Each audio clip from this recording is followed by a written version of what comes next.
थोड़ी सी ताही ने एक दिन अनजाने में अपने पिता के चमड़े के जूतों में एक छेद देख लिया। उसके पिता बहुत मेहनती है, लेकिन फिर भी उन्हें पुराने जूतों में ठंड और मेहनत झेलते हुए रोज काम पर जाना पड़ता है। उसी पर ताही के नन्हे दिल में एक ख्याल जन्मा, वो अपने पापा के लिए एकदम नए जूते खरीदेगी। अगली सुबह स्कूल जाते समय ताही ने जानबूझकर अपने पिता को पैरों का नाप दिखाने की चुनौती दे दी। वो उनके पैरों से अपने पैरों को मिलाने लगी।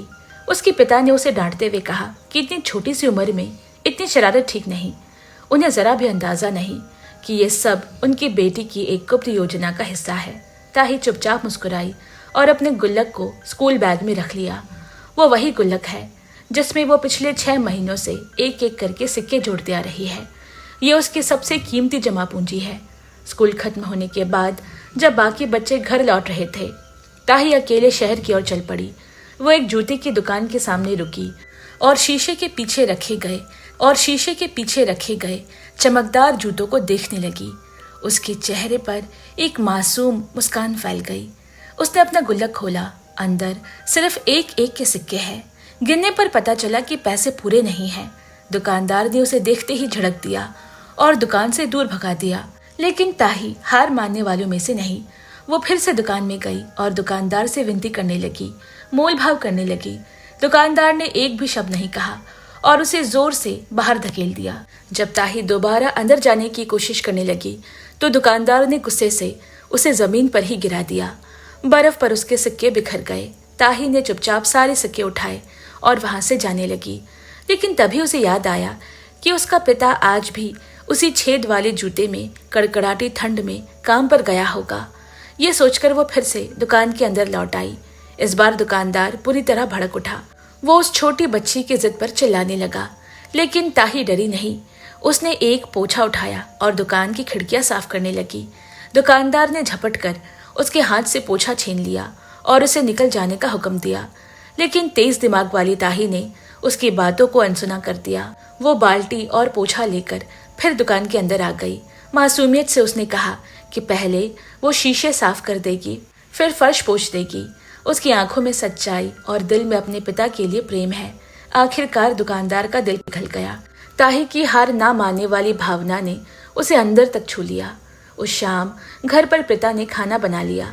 घड़ी की ओर देखा तो रात के 9:20 बज चुके हैं, लेकिन उसकी दोनों बेटियां अब तक घर नहीं लौटी है। उसके दिल में चिंता की लकीरें खिंचने लगी। तभी बड़ी बेटी यूं ही हाफते हुए घर पहुंची। उसने बताया कि ताही कहीं गायब है। ये सुनते ही पिता का दिल बैठ गया। पिता और बेटी दोनों ने पड़ोसियों से पूछना शुरू किया, लेकिन किसी ने भी ताही को नहीं देखा। रात और गहरी होती जा रही है। बहुत देर बाद यूनही को एक क्लासमेट से पता चला कि स्कूल के बाद ताही शहर की ओर गई थी। ये सुनकर पिता का गुस्सा और बेबसी फूट पड़ा। उसकी आंखें भर आई, मानो वो रो ही पड़ेगा। इधर ताही शहर से अपने पिता के लिए खरीदे हुए नए चमड़े के जूते लेकर खुशी खुशी घर की ओर तेजी से बढ़ रही है। उसके चेहरे पर संतोष है, लेकिन रात काफी हो चुकी है और अंधेरे में वो एक चौराहे पर रास्ता भटक गई। घबराकर वो उल्टी दिशा में दौड़ने ही वाली थी कि तभी पीछे से उसकी बहन यूनही की आवाज आई। ताही ने पलट कर देखा तो उसकी बहन बदहवास हालत में उसे पुकार रही है। यूनही ने घबराहट में उससे पूछा कि वो अकेली शहर क्यों चली गई। अगर वो रास्ता भटक जाती तो क्या होता। उसने कहा कि उसने और पापा ने कितनी बेचैनी में उसे ढूंढा है। तभी ताही ने देखा कि उसके पिता भी उसे खोजते हुए वहां पहुंचे। उन्हें देखते ही ताही खुशी से भर गई और दौड़कर उनकी ओर बढ़ी, लेकिन पिता ने बिना कुछ कहे गुस्से में उसे थप्पड़ मार दिया। ताही सन्न रह गई। उसे समझ नहीं आया कि उसके पापा ने ऐसा क्यों किया। उसका दिल बुरी तरह टूट गया। उसी पल यूनही ने आगे बढ़कर अपने पिता को वो नए चमड़े के जूते दिखाए जो ताही ने उनके लिए खरीदे हैं। सब कुछ देखते ही पिता को सच्चाई समझ आ गई। वो अपनी ही हथेली को घूरते रह गए। उन्हें यकीन नहीं हो रहा कि उन्होंने अपनी मासूम बेटी पर हाथ उठा दिया। उनका शरीर जैसे पत्थर का हो गया। रात में सोती हुई ताही को देखते हुए उनका दिल दर्द से भर उठा। अपराध बोध ने उन्हें भीतर तक तोड़ दिया। उन्हें उस थप्पड़ पर गहरा पछतावा हो रहा है। वो बाहर आकर अकेले खड़े हो गए। उन्हें अपनी दिवंगत पत्नी से किया हुआ वादा याद आया कि वो अपनी दोनों बेटियों को अच्छे से पालेगा और उन्हें एक बेहतर जीवन देगा। आज उन्हें लगा कि वो उस वादे में असफल हो गए। यूनही ने अपने पिता को ढांढस बंधाया। उसने कहा कि वो दुनिया के सबसे अच्छे पिता है। अपनी बड़ी बेटी को अब समझदार होता देख पिता ने उससे एक आखिरी विनती की। उन्होंने कहा, अगर मैं किसी दिन इस दुनिया में ना रहूं तो अपनी छोटी बहन का ख्याल रखना। यह सुनकर यूनही की आंखें भर आई। यूनही पहले से जानती है कि उसके पिता को कैंसर है। घर की गरीबी की वजह से और अपनी जिद की वजह से उन्होंने इलाज कराने से मना कर दिया। डॉक्टर ने चेतावनी दी कि बिना इलाज के उनके पास शायद सिर्फ 1 महीना ही बचा है। यूनही ने आंसू रोकते हुए सिर हिला दिया। वो सब कुछ समझ चुकी है। अगले दिन उसके पिता का जन्मदिन है। ताही ने देखा कि उसके पापा ने वही नए चमड़े के जूते पहनकर बाहर निकले जो उसने उनके लिए खरीदे हैं। ये देखकर तो ताही का दिल खुशी से भर गया। उसे लगा कि पापा का गुस्सा अब खत्म हो गया है। वो दौड़कर उनसे लिपट गई। उसके पिता बार बार उसे माफी मांगते रहे। ताही ने भी वादा किया कि अब वो हमेशा उनकी बात सुनेगी। पास खड़ी यूनही ये सब देख रही है। वो जानती है कि ऐसे कोमल पल शायद फिर कभी लौट कर ना आए। कुछ समय बाद पिता अपनी दोनों बेटियों को अपनी पत्नी की कब्र पर श्रद्धांजलि देने ले गए।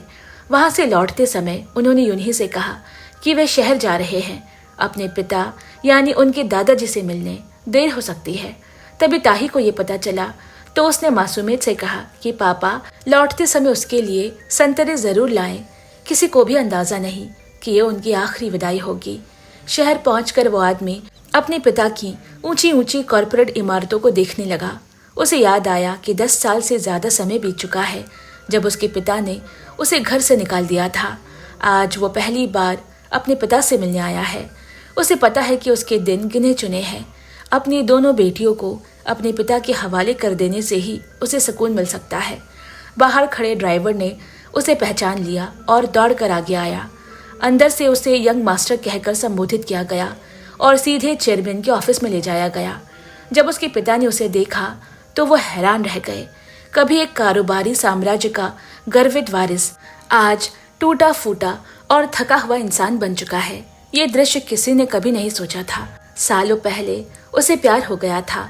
उसके पिता ने उस शादी का जोरदार विरोध किया। अपने प्रेम के लिए उसने अपनी पूरी विरासत छोड़ दी। इसके बदले उसके पिता ने उससे सारे रिश्ते तोड़ दिए और उसे घर से निकाल दिया। उसी दिन से वो अकेला संघर्ष करता रहा। इसके बाद तेन और उसकी पत्नी गांव में जाकर रहने लगे। अब इतने सालों बाद वो अपने पिता के पास सिर्फ एक ही वजह से आया है। उसे डर है कि अगर उसे कुछ हो गया तो उसकी 2 मासूम बेटियां इस दुनिया में बिल्कुल अकेली रह जाएंगी। लेकिन इतने समय बाद भी प्रेसिडेंट ली अपने बेटे के फैसले को माफ नहीं कर पाए हैं। उन्हें लगा कि तेन पैसे मांगने आया है। उनके मन में अपने बेटे के लिए आज भी नाराजगी भरी हुई है। तेन ने भारी मन से अपने पिता को समझाया कि वो किसी भी तरह का पैसा नहीं चाहता। उसने सिर्फ इतना कहा कि अगर उसे कुछ हो जाए तो उसकी दोनों बेटियों का सहारा उसके पिता के सिवा और कोई नहीं होगा। इतना कहकर जब तेन उठकर जाने लगा तो उसकी तबीयत अचानक बिगड़ने लगी। लेकिन उसके पिता को जरा भी अंदाजा नहीं कि उनका बेटा कैंसर जैसे भयानक बीमारी से जूझ रहा है। तेन के जाने के बाद प्रेसिडेंट ली की आंखों से एक आंसू निकल गिरा। उसे एक आंसू में पछतावा, गुस्सा, प्रेम और वर्षों का दर्द सब कुछ समाया हुआ है। उधर बस स्टैंड पहुंचकर तेन को पता चला कि आखिरी बस जा चुकी है। कर्मचारियों ने उसे सलाह दी कि वो रात किसी होटल में रुक जाए और सुबह निकल जाए। लेकिन वो अपने दिल को कैसे समझाता। उसे अपनी दोनों बेटियों को घर में अकेला छोड़ने का साहस नहीं हुआ। उसे अपनी छोटी बेटी की याद आ गई जो बिना संतरे खाए सोती ही नहीं। वो उन्हीं संतरों को हाथ में थामे भयंकर बर्फीले तूफान में पैदल ही घर की ओर चल पड़ा।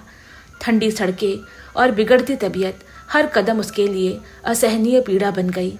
जब उससे और चला न गया तो उसने दर्द कम करने की गोलियां खाई। लेकिन दर्द को नजरअंदाज कर वो फिर उठा, संतरे उठाए और आगे बढ़ता रहा। गिरता संभलता और फिर चल पड़ता। उसके मन में बस एक ही चाह है, किसी तरह जल्दी घर पहुंचना और अपनी दोनों बेटियों को गले से लगाना। तभी उसे दूर से एक कार आती हुई दिखाई दी। उम्मीद की एक किरण चमकी। उसने पूरे जोर से हाथ हिलाकर ड्राइवर को रुकने का इशारा किया। लेकिन घनी बर्फबारी में ड्राइवर उसे देख नहीं पाया। जब तक उसे एहसास हुआ तब तक बहुत देर हो चुकी थी। ताजे संतरे सड़क पर बिखर गए। सफेद बर्फ पर उनका नारंगी रंग बेहद डरावना लग रहा है। तैन अपने ही खून के तालाब में पड़ा है। अपने अंतिम क्षणों में भी उसके जहन में अपनी छोटी बेटी का चेहरा है, जो घर पर उसके लौटने का इंतजार कर रही है। अगले दिन जब उनके पिता घर नहीं लौटे तो दोनों बहनों को अस्पताल ले जाया गया। यूनही ने अपनी छोटी बहन से बाहर इंतजार करने को कहा और अकेले मुर्दा घर में चली गई। वो डर के मारे आगे बढ़ने की हिम्मत नहीं जुटा पा रही, लेकिन जैसे ही उसकी नजर अपने पिता के पैरों पर पड़ी, वो उन्हें देखते ही पहचान गई। उनके पैरों में वही नए चमड़े के जूते हैं, वही जूते जिन्हें उसकी छोटी बहन ने जन्मदिन के तोहफे के रूप में खरीदा था। यूनही जमीन पर गिर पड़ी और फूट फूट कर रोने लगी। ये बार बार कहती रही कि काश वहां पड़ा इंसान उसका पिता ना होता। बहन की चीख पुकार सुनकर ताही भी अंदर आई। उसी पल दोनों बहनें समझ गई कि वो एक ही रात में अनाथ हो चुकी है। अफसर यांग की मदद से दोनों बहनों ने अपने पिता की अस्थियां समंदर में विसर्जित की और उन्हें आखिरी विदाई दी। फिर वे भारी कदमों से घर की ओर चल पड़ी। कड़ाके की ठंड में उनकी छोटी छोटी परछाइयां बेहद असहनीय लग रही है, लेकिन किस्मत को अब भी उन पर रहम नहीं आया। घर पहुंचते ही उन्होंने देखा कि उनका निर्दयी मकान मालिक घर का सारा कीमती सामान लुटवा चुका है। उसे डर है कि पिता के बिना ये बच्चियां आगे किराया नहीं दे पाएंगी। ताही ने अपने पिता की मेज उठाकर ले जाते मजदूरों को रोकने की कोशिश की, लेकिन मकान मालिक ने उसे धक्का देकर जमीन पर गिरा दिया और उन्हें बदतमीज अनाथ बच्चे कहकर गालियां देने लगा। बेबस होकर दोनों बहनें एक दूसरे से लिपट गई और बिलख बिलख कर रोने लगी। उस पल उन्हें बस यही लगा, काश आज स्वर्ग भी उन पर थोड़ी सी दया दिखा देता। उधर चेयरमैन ली ने अखबार में अपने बेटे की अचानक मौत की खबर पढ़ी। शब्द आंखों के सामने धुंधला गए। बिना एक पल गवाए उन्होंने अपने ड्राइवर को बुलाया और तुरंत गांव चलने का आदेश दिया, ताकि उन दोनों नातिनों को ढूंढ सके जिन्हें उन्होंने आज तक नहीं देखा। उसी पल नेक दिल अफसर यांग एक भली महिला चाची को साथ लेकर बहनों के पास आ पहुंचे। उस महिला ने सलाह दी कि दोनों बच्चियों को अनाथालय भेज देना चाहिए ताकि उनका भविष्य सुरक्षित रहे, लेकिन ताही ने साफ मना कर दिया। उसने कहा कि वो जहां अपने पिता के साथ रही वही उसका घर है। वो अनाथालय नहीं जाएगी और ना ही अपनी बहन को जाने देगी। यूनही को अपने पिता के आखिरी शब्द याद आ गए कि वो अपनी छोटी बहन का अच्छे से ख्याल रखे। पिता की इच्छा का सम्मान करते हुए उसने कहा कि आज रात वो अपने पिता का सामान समेटेगी। कमरे में लौटकर उसने ताही को भरोसा दिलाया कि चाहे भविष्य में कुछ भी हो जाए, वो किसी अनाथालय नहीं जाएगी। वो कभी अपनी बहन से अलग नहीं होगी। यूनही ने तय कर लिया कि वो अपनी बहन को शहर ले जाएगी अपने दादा को ढूंढने। हालांकि उसे ये नहीं पता कि शहर में रहने वाले उनके दादा एक अरबपति चेयरमैन है। उसका बस यही विश्वास है कि शहर पहुंचते ही वो अपने दादा को जरूर ढूंढ लेगी, जिनसे वो कभी नहीं मिली। इसके बाद यूनही ने अपने माता पिता की शादी की अंगूठी निकाली, जिन पर उनके नाम खुदे हैं। उसने माँ के नाम वाली अंगूठी ताही को दे दी और पिता के नाम वाली खुद रख ली। उसने कहा कि इन अंगूठियों को संभाल कर रखना, ये दोनों अंगूठियां उनकी रक्षा करेंगी। थोड़ा बहुत सामान समेटकर दोनों बहनें काउंट टाउन की ओर निकल पड़ी। इधर चेयरमैन ली भी आखिरकार गांव पहुंच गए। ड्राइवर ने तेजी से गाड़ी दौड़ाई। सड़क पर आती हुई कार देखकर यूनही घबरा गई। उसे लगा कि शायद अनाथालय की गाड़ी आ रही है।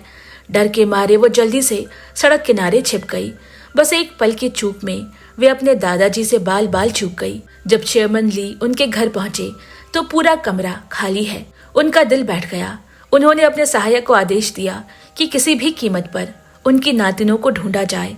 उधर बस स्टैंड की ओर जाते हुए दोनों बहनों का सामना कुछ आवारा गुंडों से हो गया। एक पल की लापरवाही में बदमाश उनका बटुआ छीन कर भाग गए। जब यूनही को एहसास हुआ तब तक वे लोग दूर निकल चुके थे। उसने ताही से कहा कि यहीं रुके और कहीं न जाए जब तक वो लौट कर न आए। लेकिन जैसे ही यूनही वहां से हटी, ताही बदमाशों के पीछे दौड़ पड़ी। मासूम ताही को लगा कि उसकी बहन उसे छोड़कर जा रही है। जब यूनही वापस लौटी तो ताही वहां नहीं है। उसका दिल बैठ गया। इधर उधर देखने पर भी उसकी बहन कहीं नजर नहीं आई। ताही अब सड़क पर अपने ही खून में पड़ी है। उसे टक्कर मारने वाले ट्रक दंपत्ति जिम्मेदारी से डर गए और उसे अस्पताल नहीं ले गए। औरत अपने पति को बिना लाइसेंस गाड़ी चलाने पर डांट रही है। अगर बच्ची मर गई तो क्या होगा। चमत्कार से शाम तक ताही को होश आ गया, लेकिन वो लोग इस बात से अनजान है। पूरा दिन से भूखी ताही खाने की तलाश में इधर उधर भटकने लगी। तभी सुनुक और उसका पति जागे।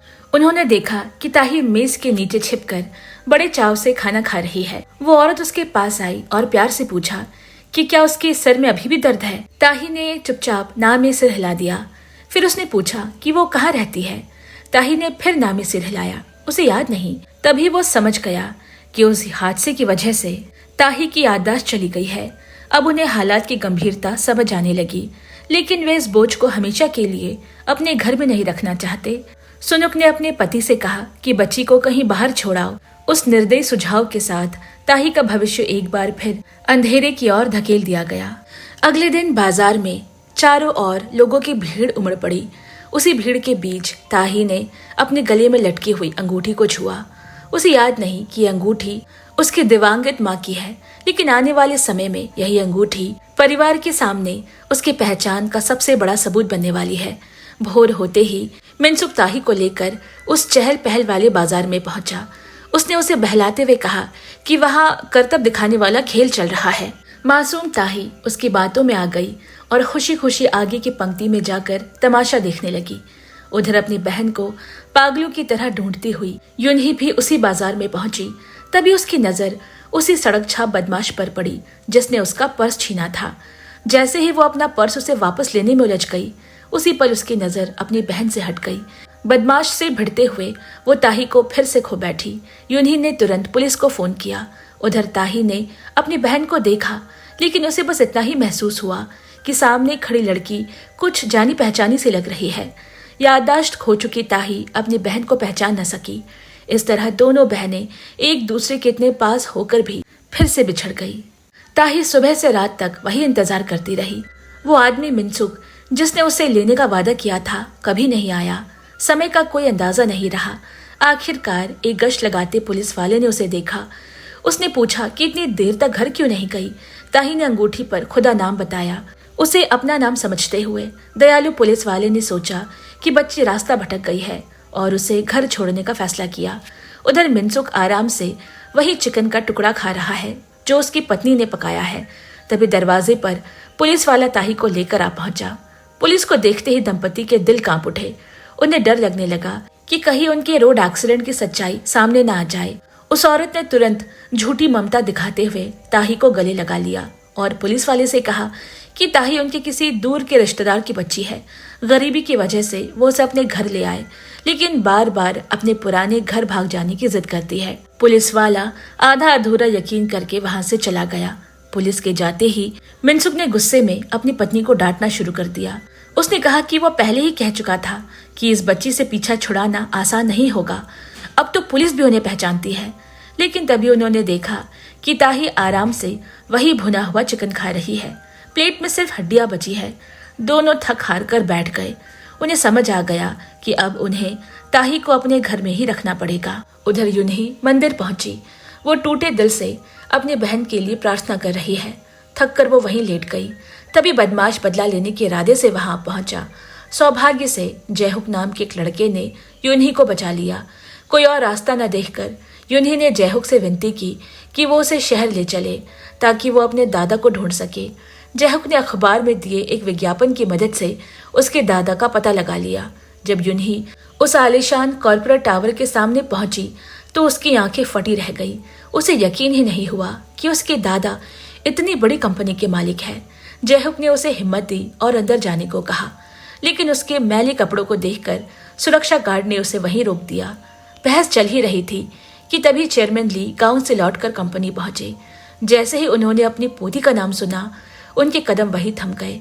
उन्होंने लड़की से पूछा, तुम्हारा नाम यूनही है? यूनही अपने सामने खड़े प्रभावशाली व्यक्ति को देखती रह गई। उसे विश्वास ही नहीं हो रहा कि ये उसके दादा है।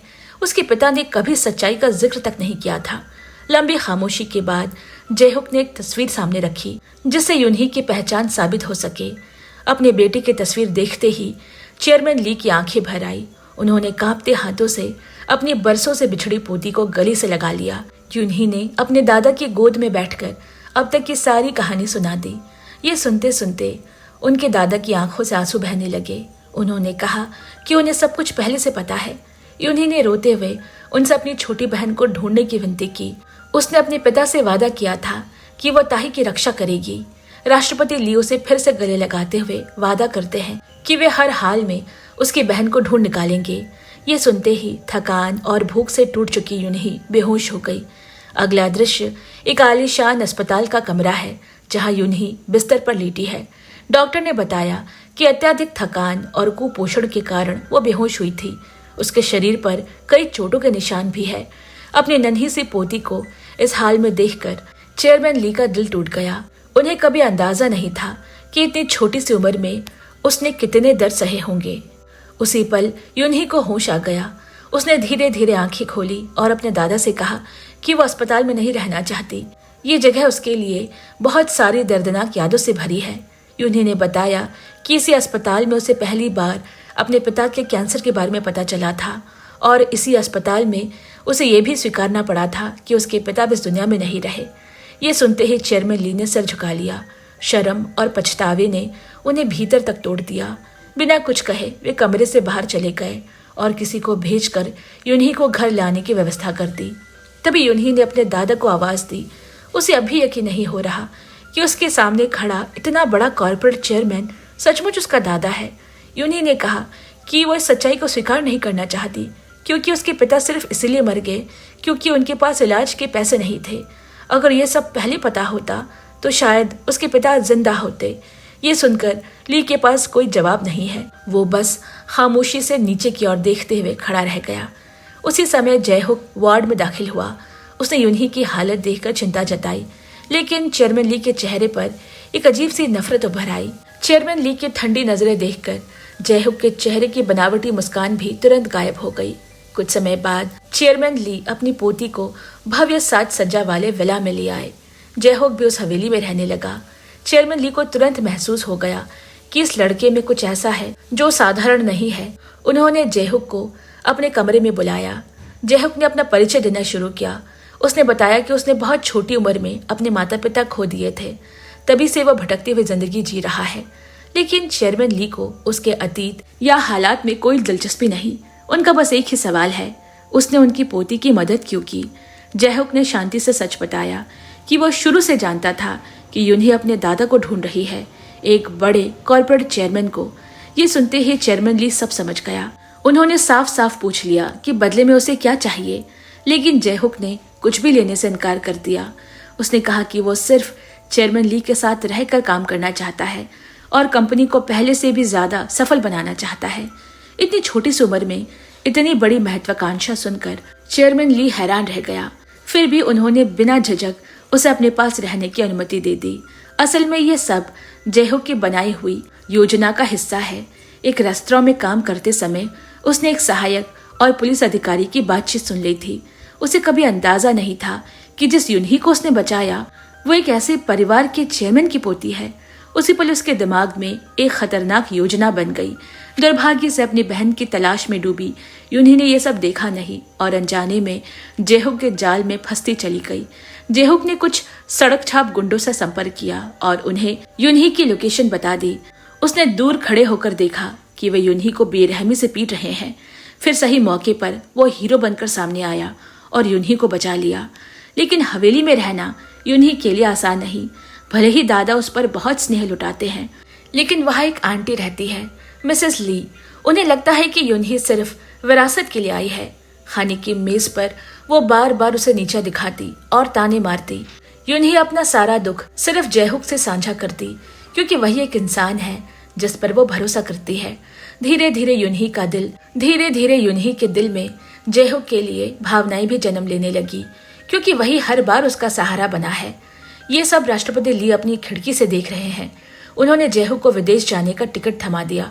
उन्होंने सख्ती से चेतावनी दी, इस सफर के दौरान यूनही से कोई संपर्क नहीं करना।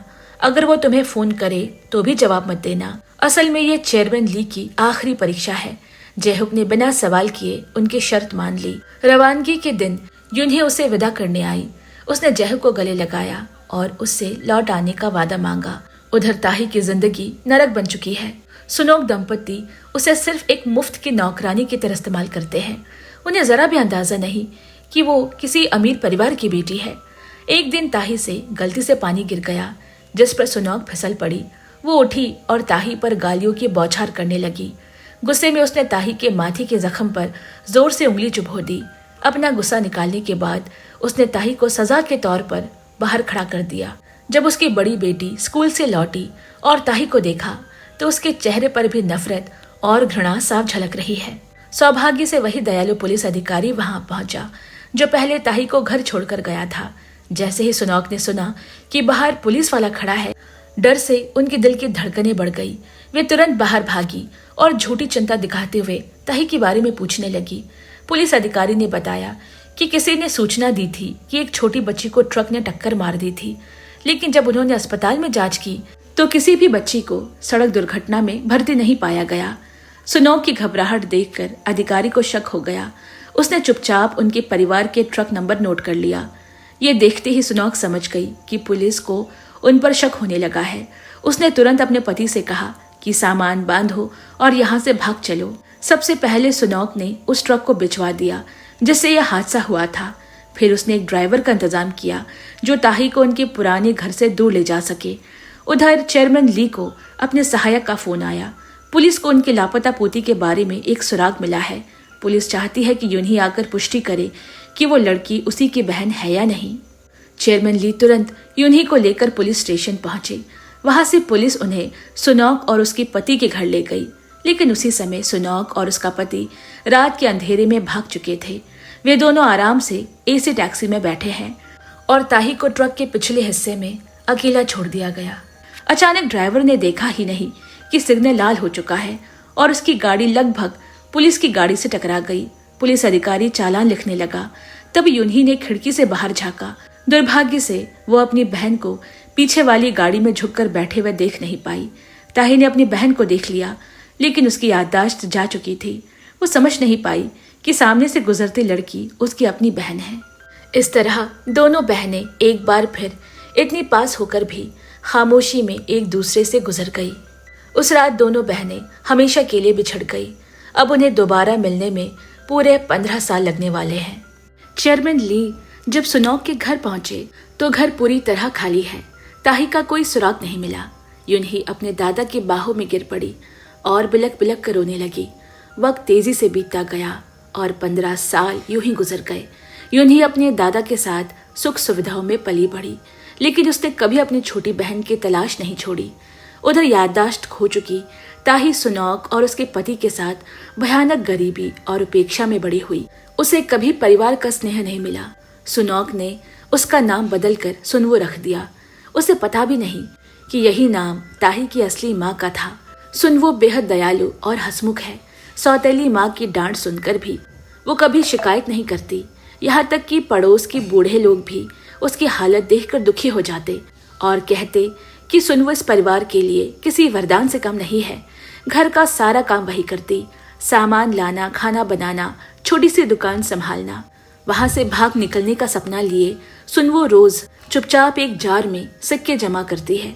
उसकी चाहत बस दुकान की खिड़की में टंगी एक सुंदर सी ड्रेस है, लेकिन उसकी सौतेली बहन जिमिन ने वो जार ढूंढ लिया और सारे पैसे चुरा लिए। उसी दिन सुनवो खाना पहुंचाने बाहर गई थी। वही उसकी जिंदगी का सबसे अहम इंसान उसे टकराया। उसका नाम जुनहो है। वो अपने छोटे भाई के सामने लड़ाई के करतब दिखा रहा है। अगले ही पल सुनवो के हाथ से एक प्लेट सीधे जुनहो के सर पर जा लगी। जुनहो अभी संभल भी नहीं पाया था कि सुनवो उस पर चिल्लाने लगी, लड़ाई करनी है तो कहीं और जाओ, मेरे बर्तन क्यों तोड़ते हो। जब सुनवो ने उस सुंदर लड़की को गुस्से में डांटते हुए देखा तो अजीब सा सुकून उसके दिल में उतर गया। शायद यही पहली नजर का प्यार होता है। जुनहो ने वहीं खड़े खड़े अपने दिल की बात कह दी। अगले ही पल सुनवो ने एक और प्लेट उसके सर पर दे मारी। इसके बाद सुनवो खुशी खुशी उस मुआवजे के पैसे गिन रही है जो उसने जुनहो से वसूल किए हैं।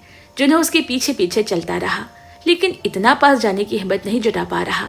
उसके दोस्त उसे समझाने लगे, ऐसी लड़की गर्लफ्रेंड बनाने के लायक नहीं है, लेकिन जुनहो तो पहले ही उसके जाल में फंस चुका है। उसने साफ आदेश दिया, उसके बारे में सब पता करो, उसका नाम, घर, सब कुछ। उस रात सुनवो देर तक खाना पहुंचाती रही। जब वो घर लौटी तो दुकान में ग्राहकों के छोड़े झूठे बर्तन देखे। थके होने के बावजूद वो फिर से सफाई में जुट गई। आधी रात तक भूख लगी तो उसने चुपचाप सुबह का बचा हुआ चावल खाया। ये सब काम निपटाकर वो आराम करने बैठी तो उसकी नजर कांच के जार पर पड़ी। वो खाली है। उसकी सांसें अटक गई। वो बदहवासी से पूरे कमरे में ढूंढने लगी, बिस्तर के नीचे, अलमारी में, हर कोने में, लेकिन एक भी सिक्का नहीं मिला। तभी उसे सच्चाई समझ आ गई। ये काम उसी निकम्मी आलसी जिमिन का है। उधर जिमिन बार में बैठी सुनवो के पैसों से शराब पी रही है, तेज म्यूजिक पर पागलों की तरह नाच रही है। सुनवो पागल से होकर बार की ओर दौड़ी। उसी समय यूनही को एक फोन आया। कॉल करने वाले ने दावा किया कि उसे उसकी खोई हुई बहन मिल गई है। यूनही बिना एक पल गवाए गाड़ी लेकर उसी बार की ओर निकल पड़ी। उसके दिल में बस एक ही चाह है, किसी भी हाल में अपनी बहन से मिलना। इस तरह दोनों बहनें एक ही जगह पर है, एक ही समय पर।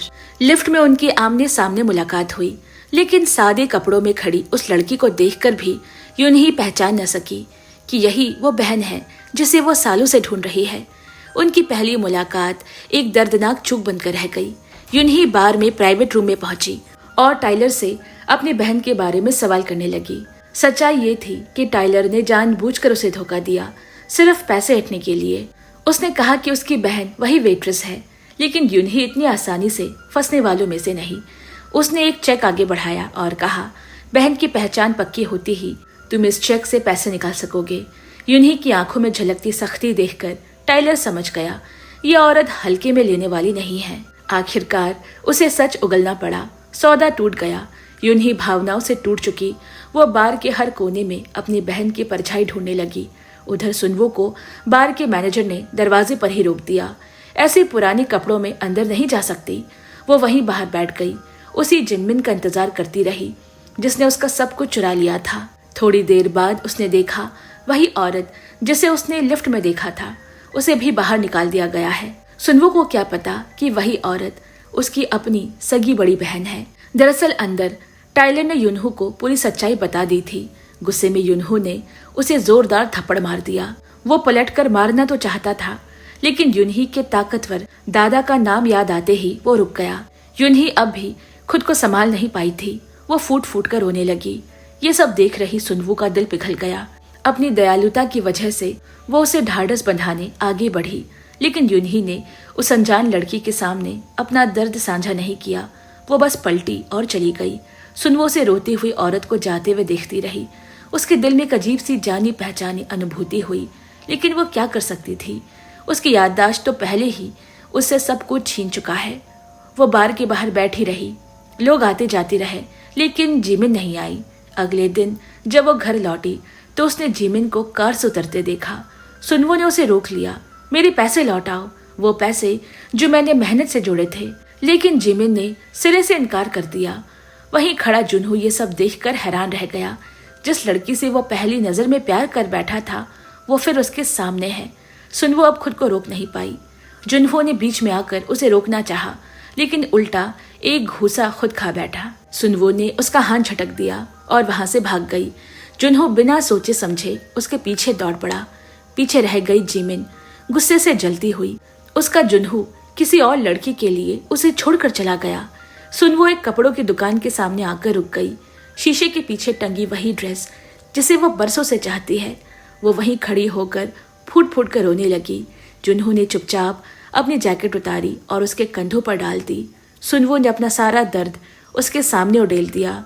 उस ड्रेस का सपना, जार में जमा किए सिक्के, एक बेहतर नौकरी और उस बेरुखे घर से हमेशा के लिए निकल जाने की चाह। पैसे चले गए उसने कहा, लेकिन मैं फिर से बचा लूंगी। धीरे धीरे सही, एक दिन मेरा सपना जरूर पूरा होगा। उसकी बात सुनकर जुनहू स्तब्ध रह गया। इस लड़की की मजबूती ने उसे फिर से मोहित कर लिया। उसने हकलाते हुए अपना परिचय दिया। जब उसे उसका नाम पता चला तो वो 2 साल के बच्चे की तरह खुश हो गया। उसने अपने छोटे भाई से कहा, अब मेरी जिंदगी का मकसद सिर्फ सुनवो है। और उसी पल जुनहू ने तय कर लिया वो इस लड़की की जिंदगी भर हिफाजत करेगा। उसी दिन सुनवो एक इंटरव्यू देने जा रही थी। दिल में उम्मीद, आंखों में एक बेहतर जिंदगी का सपना। अचानक सड़क पर शोर मच गया। एक चोर किसी राहगीर का सामान छीन कर भाग रहा है। सुनवो ने एक पल नहीं सोचा। वो तुरंत अपनी साइकिल पर चढ़ी और चोर के पीछे दौड़ पड़ी। उसे क्या पता था कि उसके साथ साथ जो आदमी उस चोर का पीछा कर रहा है वही उस कंपनी का CEO है जहां वो इंटरव्यू देने जा रही है। जेहुक, किस्मत उस पल अपनी चाल चल चुकी थी।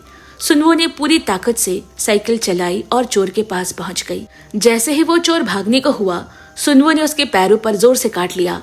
चोर दर्द से चीख पड़ा। उसी पल जयहुक वहां पहुंचा और चोर को चंद सेकंड में काबू में कर लिया। सुनवो ने ऊपर देखा, सामने एक बेहद खूबसूरत चेहरा है। जयहुक ने आगे बढ़कर पूछा, तुम्हें चोट तो नहीं लगी? लेकिन सुनवो को अचानक याद आया, उसके इंटरव्यू के डॉक्यूमेंट जमा करने का टाइम अब खत्म होने वाला है। उसने झुककर धन्यवाद कहा और बिना रुके वहां से भाग गई। जयहुक उसे जाते हुए देखता रहा, सोच में डूबा हुआ। अचानक उसकी नजर जमीन पर पड़े कागज पर पड़ी। वो सुनवो की नौकरी की फाइल है। उधर सुनवो बिना रुके कंपनी पहुंची। भागते भागते वो एक शानो शौकत से निकली औरत से टकरा गई।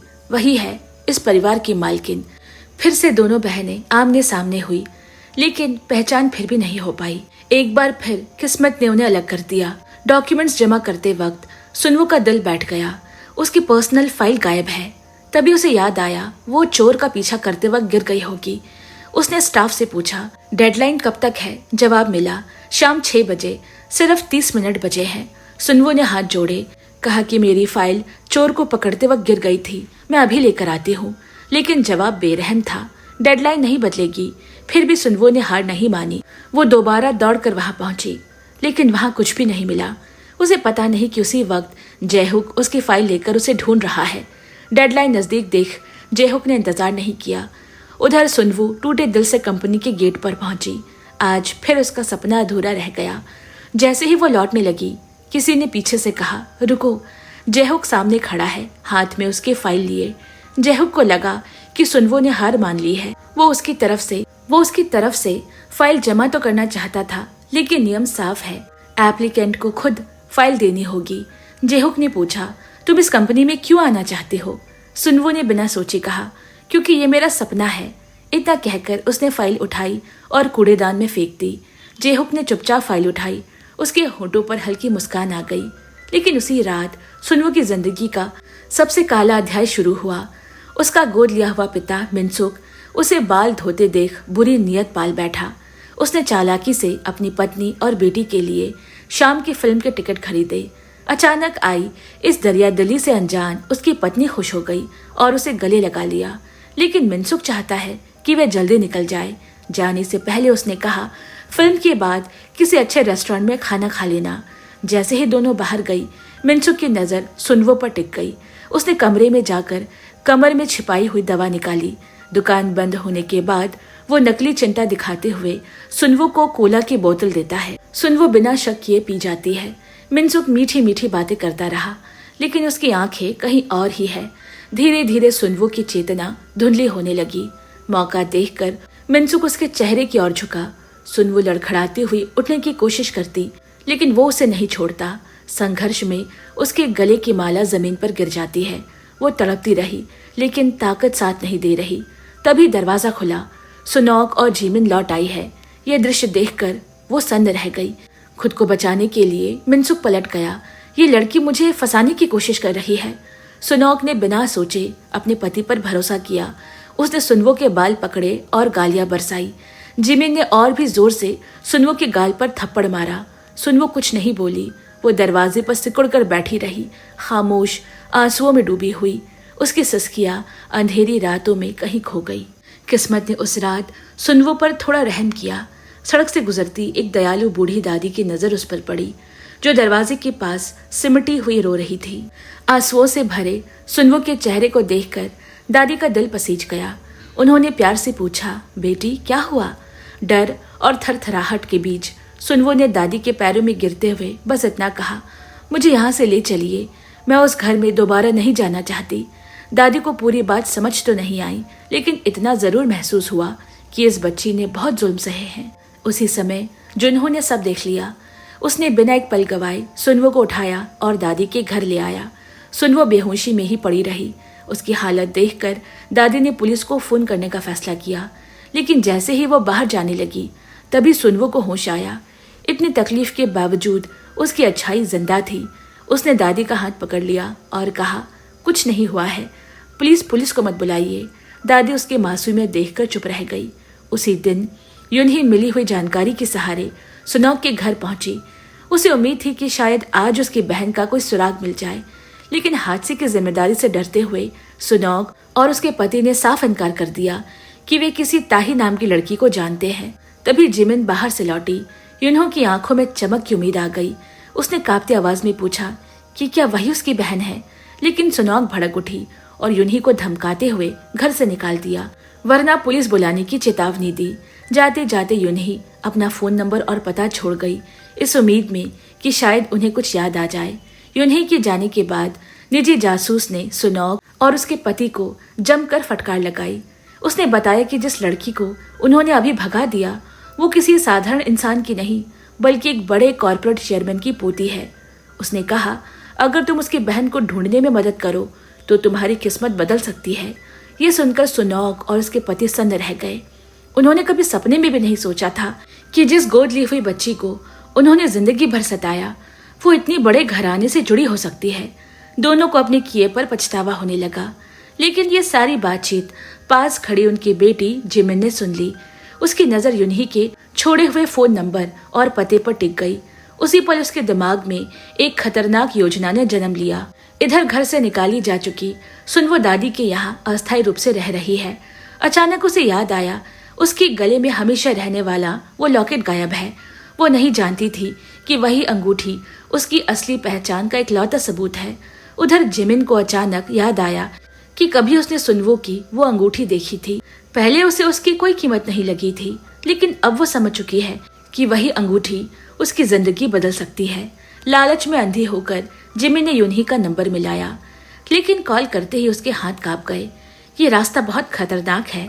उसने फोन काट दिया और शराब के नशे में अपनी बेचैनी दबाने के लिए सड़कों पर निकल पड़ी। मगर उसकी हरकतों ने यूनही के दिल में शक का बीज बो दिया। जितना यूनही सोचती उतना ही उसे सब कुछ गलत लगने लगा। उसने तय कर लिया कि वो खुद जाकर सच का सामना करेगी। उसी दौरान सुनवो भी अपनी खोई हुई अंगूठी की तलाश में अपने पुराने घर लौट आई। उसे देखकर सुनोग डर से कांप उठी। अगर इस लड़की को कभी अपनी असली पहचान पता चल गई तो वो बदला लेने जरूर लौटेगी। सुनोग ने सख्ती से कहा, दोबारा यहाँ मत आना। फिर भी सुनवो ने दिल से उन्हें शुक्रिया अदा किया, क्योंकि उन्होंने उसे पाल पोस कर बड़ा किया। दूसरी तरफ नशे में धुत जिमिन वहां पहुंच गई। जिमिन के मुंह से एक भयानक सच फिसल गया। उसने चिल्लाकर कहा कि वही यूनही की खोई हुई बहन है।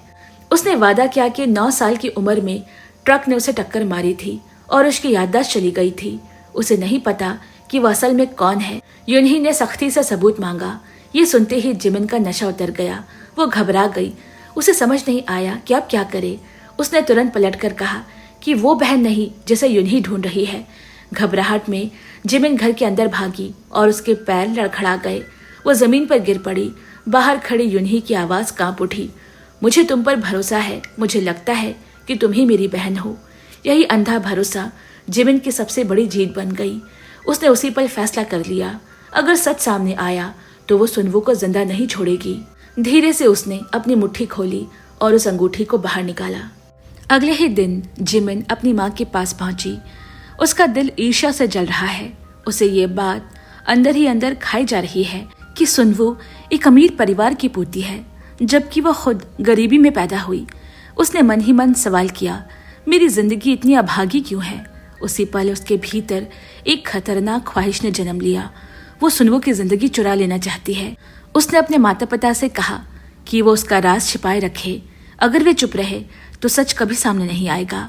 सुनोग को लगा कि उसकी बेटी पागल हो गई है और उसे रोकने की कोशिश की, लेकिन अपनी ही थकी हुई जिंदगी को याद करके वो चुप रह गई। उसी समय बाहर जिमिन ने यूनही को फोन किया और तुरंत मिलने को कहा। जब दोनों मिली तो जिमिन ने कांपते हाथों से वो अंगूठी निकाली। जैसे ही यूनही ने उस अंगूठी पर खुदी अपनी माँ का नाम देखा तो उसकी आंखों से आंसू बह निकले। जिमिन ने बिना हिचक अपनी झूठी कहानी गढ़ दी। हादसे के बाद एक दयालु दंपति ने मुझे गोद ले लिया था। मेरी सारी यादें चली गई। यही अंगूठी मेरी जिंदगी की इकलौती निशानी थी, इसीलिए मैं इसे हमेशा पहनती रही। बहन की दर्द भरी कहानी सुनकर यूनही को रत्ती भर भी शक नहीं हुआ। वो पूरी तरह यकीन कर बैठी कि सामने खड़ी ये लड़की उसी की खोई हुई बहन है। यूनही ने जिमिन को कसकर गले लगा लिया और फूट फूट कर रो पड़ी। जिमिन भी उसे थामे रही। हालांकि वो अपने आंसुओं को किसी तरह रोक रही है। इसके बाद यूनी उसे अपने घर ले आई।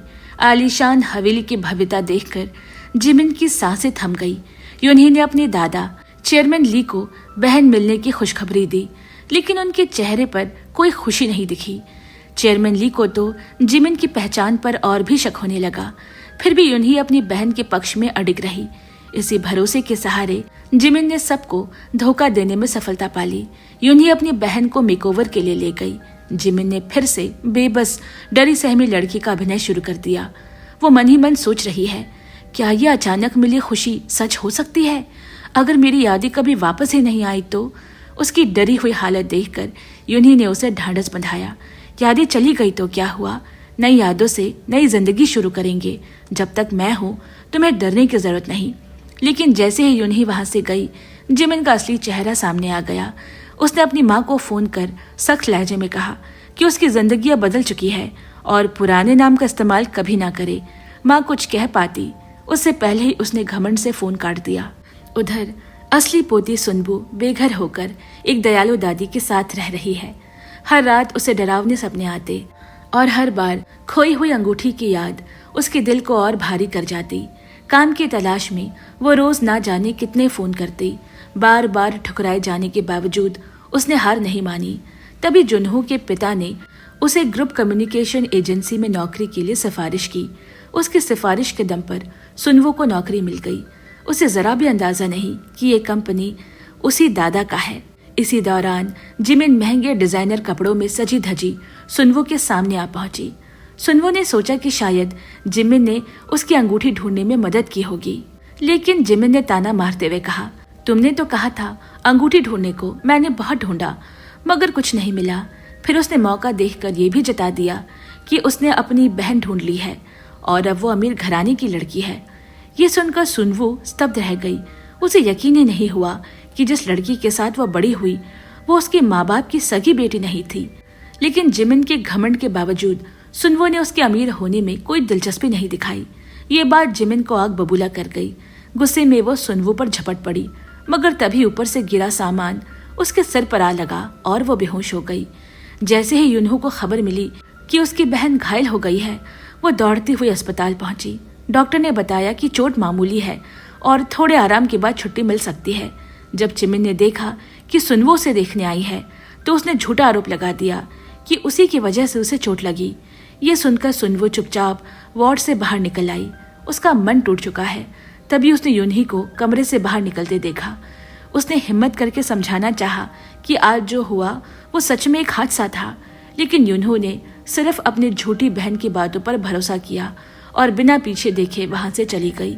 सुनवो वहीं खड़ी रह गई, दिल में सवाल, आंखों में आंसू लिए, और एक बार फिर उसकी किस्मत उससे चूक गई। अगले ही दिन जैसे ही सुनवो काम पर पहुंची, उसे तुरंत नौकरी से निकाल दिया गया। बॉस ने बिना किसी लाग लपेटे के साफ कह दिया, अगर मैंने तुम्हें नहीं निकाला तो वो लड़की हम पर मुकदमा ठोक देगी। सुनवो ने हाथ जोड़कर विनती की, लेकिन उसे दूसरा मौका नहीं मिला। ऊपर से उसे टूटे हुए सामान का बिल भी थमा दिया गया।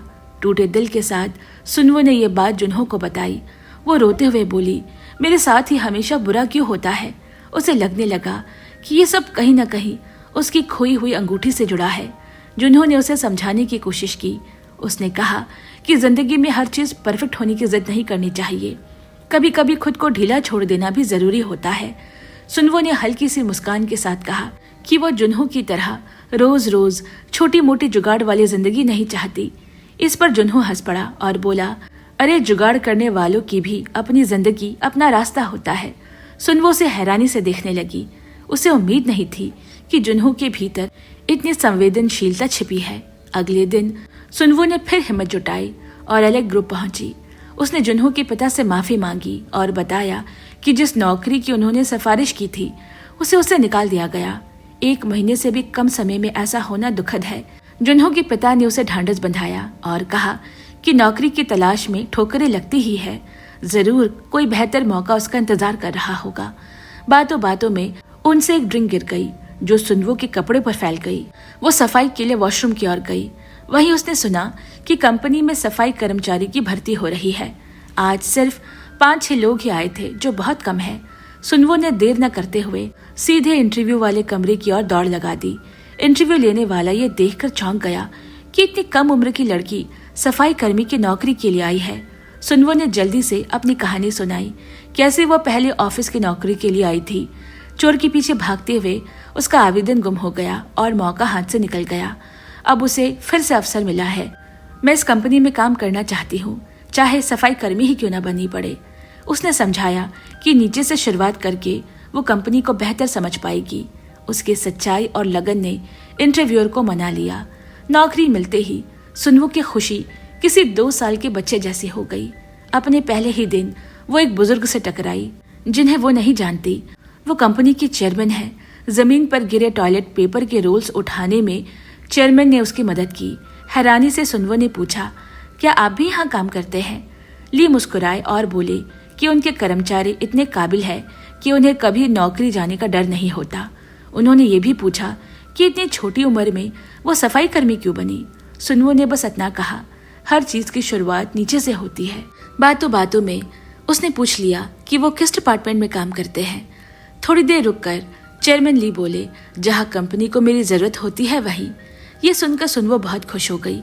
उसे लगा कि उसका काम भी कुछ कुछ उन्हीं जैसा है। उसकी ड्यूटी 4th और 5वीं मंजिल की सफाई है, लेकिन आज उसे लाइब्रेरी भेजा गया। लिफ्ट आ गई और उनकी बातचीत वहीं थम गई। दूर जाते हुए चेयरमैन ली उस चंचल लड़की को देखते रहे। उनके चेहरे पर अनजानी ममता झलक रही है। लाइब्रेरी में काम करते हुए सुनवो का भाग्य चुपचाप करवट ले रहा है। काम खत्म होने पर किताबों की शौकीन सुनवो कुछ किताबें उधार लेना चाहती है। वहीं उसकी मुलाकात उन्हीं से हो गई जो किताबें लेने आई है। किस्मत ने एक बार फिर दोनों बहनों को आमने सामने ला खड़ा किया, मगर दोनों एक दूसरे को पहचान न सकी। लाइब्रेरियन सफाई कर्मी होने की वजह से सुनवो को किताब देने से हिचक रही है। यूनी ने ये देखा और बिना सोचे समझे किताबें अपने नाम पर जारी करवा ली और सुनवो को थमा दी। यूनी ने कहा कि 1 हफ्ते में किताब उसके ऑफिस में लौटा देना। आज ही उसे पता चला कि इस लड़की का नाम सुनवो है, वही नाम जो उसकी दिवंगत माँ का था। उसके दिल में एक अजीब सा एहसास जाग उठा, जैसे इस लड़की से उसका कोई गहरा रिश्ता हो। उधर सुनवो को भी यूनी बहुत अच्छी लगी। अनजाने में ही दोनों बहनों के बीच एक अनकहा जुड़ाव पैदा हो गया। घर लौटकर यूनी ने जिमिन से पूछा कि वो सुनवो से कब मिली थी। ये सुनते ही जिमिन अपने ड्रिंक पर ही अटक गई। यूनी की दिलचस्पी देखकर वो बुरी तरह घबरा गई। यूनी ने फिर पूछा कि क्या सुनवो के माता पिता जिंदा है। जिमिन ने झूठ बोलते हुए कहा कि वो अनाथ है। फिर उसने सवाल किया कि यूनी अचानक सुनवो में इतनी रुचि क्यों ले रही है। यूनी ने हल्के से कहा, शायद इसीलिए क्योंकि उसका नाम मेरी माँ जैसा है और यही नाम एक दिन सारे झूठे राजों को उजागर करने वाला है। उसी दिन जिमिन चुपचाप यूनी के कमरे में घुसी। उसकी नीयत साफ नहीं है। वो कोई कीमती गहना चुराना चाहती है, लेकिन किस्मत ने उसका साथ नहीं दिया। कमरे की सफाई कर रही एक नौकरानी ने सब कुछ अपनी आंखों से देख लिया। घबराई हुई जिमिन ने तुरंत झूठ गढ़ दिया। उसने कहा कि वो बोर हो रही थी, इसीलिए कोई किताब ढूंढने आई है, मगर उसकी नकली पहचान अब खतरे में पड़ चुकी है। कुछ देर बाद यूनी को पता चला कि उसका एक हार गायब है। उसे शक हुआ कि शायद सफाई के दौरान नौकरानी ने ही चोरी की हो। वो सीधे किचन पहुंची और उससे सवाल करने लगी। डरी हुई नौकरानी ने जो कुछ देखा सब सच सच बता दिया। ये बातचीत दरवाजे पर खड़ी तेज तर्रार आंटी ने सुन लिया। मिसेस ली तो पहले से ही जिमिन की सच्चाई पर शक करती थी, अब उन्हें और मौका मिल गया। उन्होंने जिमिन को जमकर फटकार लगाई, लेकिन जिमिन ने चोरी से साफ इनकार कर दिया। उल्टे वो आहत होने का नाटक करने लगी। कहने लगी कि उसे इस परिवार की दौलत से कोई मतलब नहीं, वो अपने पुराने घर वापस चली जाएगी। मिसेस ली गुस्से में अपने पति के पास पहुंची और जोर देकर कहा कि जिमिन की जांच होनी चाहिए कि वो असल में इस घर की पोती है भी या नहीं। बाहर से भले ही चेयरमैन ली ने लापरवाही दिखाई। उन्होंने कहा कि यूनी को दुख पहुंचाने वाली कोई भी बात नहीं होनी चाहिए, लेकिन सच्चाई ये है कि उनके मन में भी लंबे समय से ये शक पड़ रहा है। उन्होंने चुपचाप अपने ड्राइवर को जिमिन की जांच करने का आदेश दिया। कुछ ही समय में सच्चाई सामने आ गई, वो लड़की असली नहीं है। ये नतीजा चेयरमैन ली के लिए कोई हैरानी की बात नहीं थी। फिर भी यूनी के दिल को बचाने के लिए उन्होंने इस राज को दबाए रखने का फैसला किया। जिमिन को जरा भी अंदाजा नहीं कि उसका नकाब उतर चुका है। उधर यूनी ने जिमिन को ढूंढा और उसे फिर से घर ले आई। उस दिन जिमिन को ये सच्चाई पता चली कि सुनवो यूनही की माँ का नाम था। ये सुनते ही उसके पैरों तले की जमीन खिसक गई। अगर सच सामने आ गया तो सब खत्म हो जाएगा। चालाक जिमिन ने तुरंत नई साजिश रच डाली। उसका पहला वार है सुनवो को उसकी नौकरी से निकलवाना। लेकिन सुनवो इतनी आसानी से हार नहीं मानने वाली। जिस नौकरी को पाने के लिए उसने इतनी मेहनत की, वो उसे छोड़ नहीं सकती।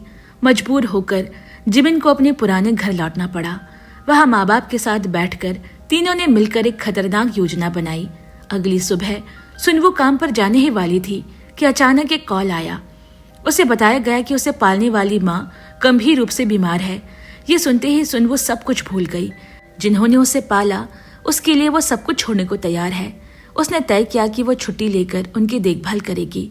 तभी उसे पालने वाले पिता ने पहले से तैयार कागज कलम निकालते हुए उससे कंपनी का नंबर मांगा। बेफिक्र सुनवो ने नंबर दे दिया। मिसुक ने तुरंत अपनी बेटी को फोन किया और पहले कदम की सफलता की खबर दी।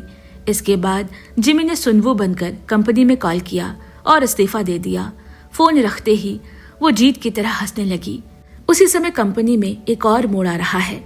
जनरल मैनेजर जे हुक ने सफाई विभाग में सुनवो को प्रमोट करने का फैसला किया है।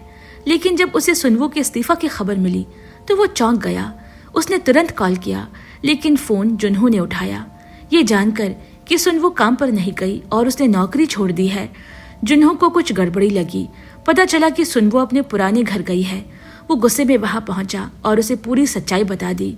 तभी सुनवो को एहसास हुआ कि यह सब एक सोची समझी साजिश थी। उसका दिल टूट गया। जिस परिवार के लिए उसने बचपन से गुलामों की तरह काम किया, वही लोग आज भी उसका पीछा नहीं छोड़ रहे। एक बार फिर उसकी नौकरी चली गई। उसे अपनी कड़वी किस्मत पर रोना आ गया। उस पल सिर्फ जुन्हो ही था जो बिना कुछ कहे उसके साथ खड़ा रहा, जो सच में उसे समझता है। इधर जिमिन अपनी जीत पर उछल रही है। डिनर के दौरान चेयरमैन ली ने उससे एक गहरी अर्थ भरी नजरों से देखा। तभी एक नौकरानी उसके पास आई और बताया कि उसके पुराने घर से फोन है। मौका देखकर जिमिन बाहर निकली और अपनी माँ से बात की। माँ ने बताया कि सुनवो को सब पता चल गया है, लेकिन जिमिन बेफिक्र है। उसने कहा, चिंता मत करो, कंपनी ने उसे निकाल दिया है। जल्दी ही आधी दौलत हमारी होगी। मुड़ते ही उसके प्राण सूख गए। सामने उसके दादा खड़े हैं। डर के मारे वो जमीन पर गिर पड़ी और माफी मांगने लगी। दादा ने उसे माफ कर दिया। जिमिन कांपते हुए कुर्सी पर बैठ गई। दादा ने पूछा, उसके पास वो अंगूठी कहाँ से आई? जिमिन ने फिर झूठ बोला। उसने कहा कि 15 साल पहले उसकी माँ एक लावारिस बच्ची को बाजार से ले आई थी, जिसे कुछ याद नहीं था। मौका पाकर उसने उस बच्ची के गले से अंगूठी चुरा ली। जब दादा ने पूछा कि वो लड़की अब कहाँ है, तो उसने कहा कि वो एक दिन घर से भाग गई और कभी लौट कर नहीं आई। दादा गहरी सोच में डूब गए। तभी जिमिन ने खुद को पीड़ित दिखाने की कोशिश की, लेकिन उसे ये उम्मीद नहीं थी कि दादा उसके राज को उजागर नहीं करेंगे। दादा ने कहा कि ये राज किसी और को पता नहीं चलना चाहिए। वजह साफ है, अगर यूनही को इस सच का पता चल गया तो उसकी उत्तराधिकारी बनने की राह टूट सकती है। दादा ने फैसला कर लिया, यूनही को फिर से अपनी बहन की तलाश में भटकने नहीं देंगे। जिमिन को हर तरह की सुविधा मिलेगी, लेकिन एक शर्त पर, यूनही को कभी सच्चाई नहीं पता चलनी चाहिए। और इसी झूठ की नींव पर आगे की कहानी और भी ज्यादा खतरनाक होने वाली है। वहां से निकलने के बाद जिमिन अपने दादा की बेरुखी से भीतर तक हिल गई। उसे पहली बार एहसास हुआ कि जिस इंसान को वो सबसे बड़ा सहारा समझती थी, वो कितना ठंडा और निष्ठुर हो सकता है। लेकिन थोड़ी देर सोचने के बाद उसने खुद को संभाल लिया। अब पीछे हटने का कोई रास्ता नहीं। जो रास्ता उसने चुना है उसी पर आगे बढ़ना होगा, चाहे किसी भी कीमत पर क्यों ना हो। उधर सुनवो जुन्हो के परिवार की बेहद आभारी है। जब उसके पास कोई ठिकाना नहीं था, तब इसी परिवार ने उसे अपनाया। जब भी उसका दिल भारी होता या वो किसी परेशानी में होती, वो बिना झिझक अपनी हर बात जुन्हो से कह देती। लेकिन जुन्हो भीतर ही भीतर टूटता रहा। जिस लड़की से वो प्यार करता है, उसकी मदद करने में वो खुद को बेबस महसूस कर रहा है।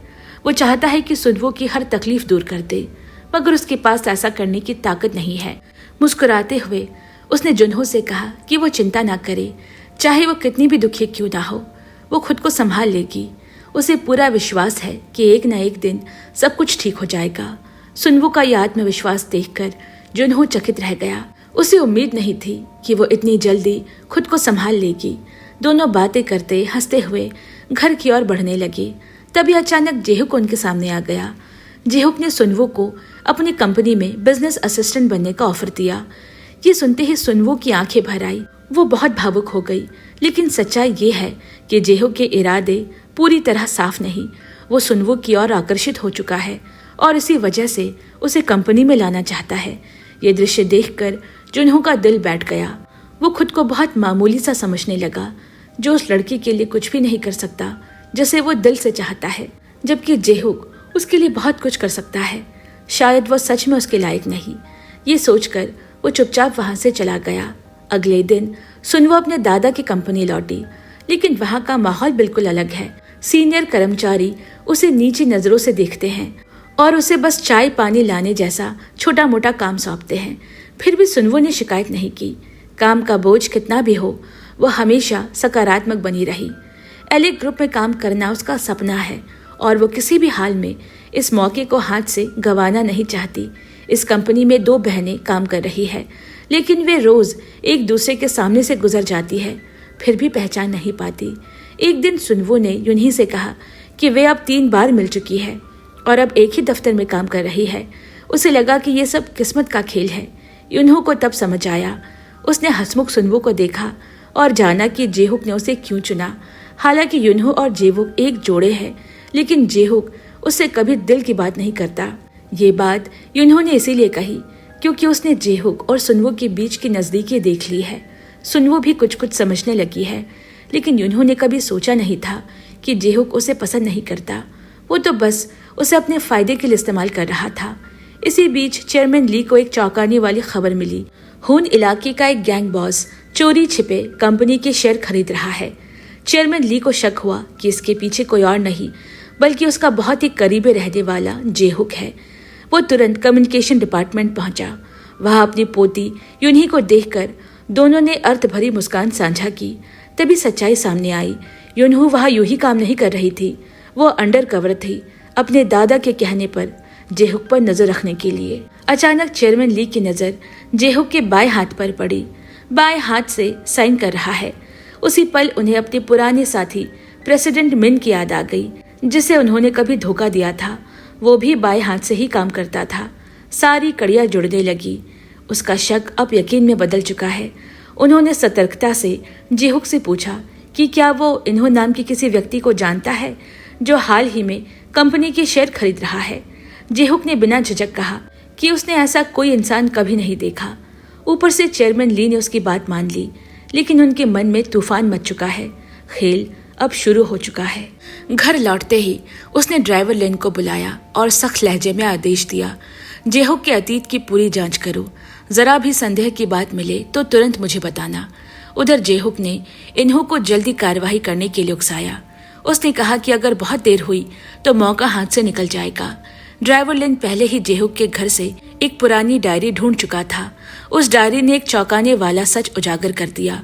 जेहुक दरअसल चेयरमैन मिन का पोता था, लेकिन इससे पहले कि वो कुछ और समझ पाता, जेहुक अचानक घर लौट आया। लिन ने सीधे उससे सवाल किया, तुमने अपनी पहचान चेयरमैन ली से क्यों छुपाई? जेहुक की आंखों में गहरा दर्द उतर आया। वो बोला, तुम जानते हो मेरे दादा चेयरमैन मिन की मौत कैसे हुई थी? वो विदेश से लौटे थे, सिर्फ अपना हक वापस लेने के लिए। ड्राइवर लिन को उस दौर की पूरी कहानी नहीं पता थी। फिर भी उसने भारी मन से कहा, अगर तुम्हारे दादा आज तुम्हें इस हालत में देखते तो उनका दिल टूट जाता। इस नफरत को छोड़ दो। लेकिन जेहुक बदले की आग में जल रहा है। वो प्रेसिडेंट ली से हर हाल में बदला लेना चाहता है। लिन ये सब चुपचाप नहीं देख सकता। उसने जेहुक के दादा की छोड़ी हुई डायरी अपने पास रख ली। उसने ठान लिया, अगर जेहुक नहीं रुका तो वो ये डायरी खुद चेयरमैन ली को दे देगा। लौटकर लिन ने चेयरमैन ली से झूठ कहा कि जेहुक के घर से कुछ भी संदिग्ध नहीं मिला। चेयरमैन ने राहत की सांस ली और माना कि शायद ये उनकी गलतफहमी थी। उधर अकेले में जेहुक अपने दादा की तस्वीर को निहार रहा है। उसे 20 साल पहले की वो रात याद आ गई जब उसने अपनी आंखों के सामने दादा को मरते देखा था। कभी प्रेसिडेंट ली और उसके दादा अच्छे दोस्त हुआ करते थे। दोनों ने मिलकर एलिक ग्रुप की नींव रखी थी, लेकिन कंपनी चलाने के तरीकों को लेकर उनके बीच टकराव हो गया।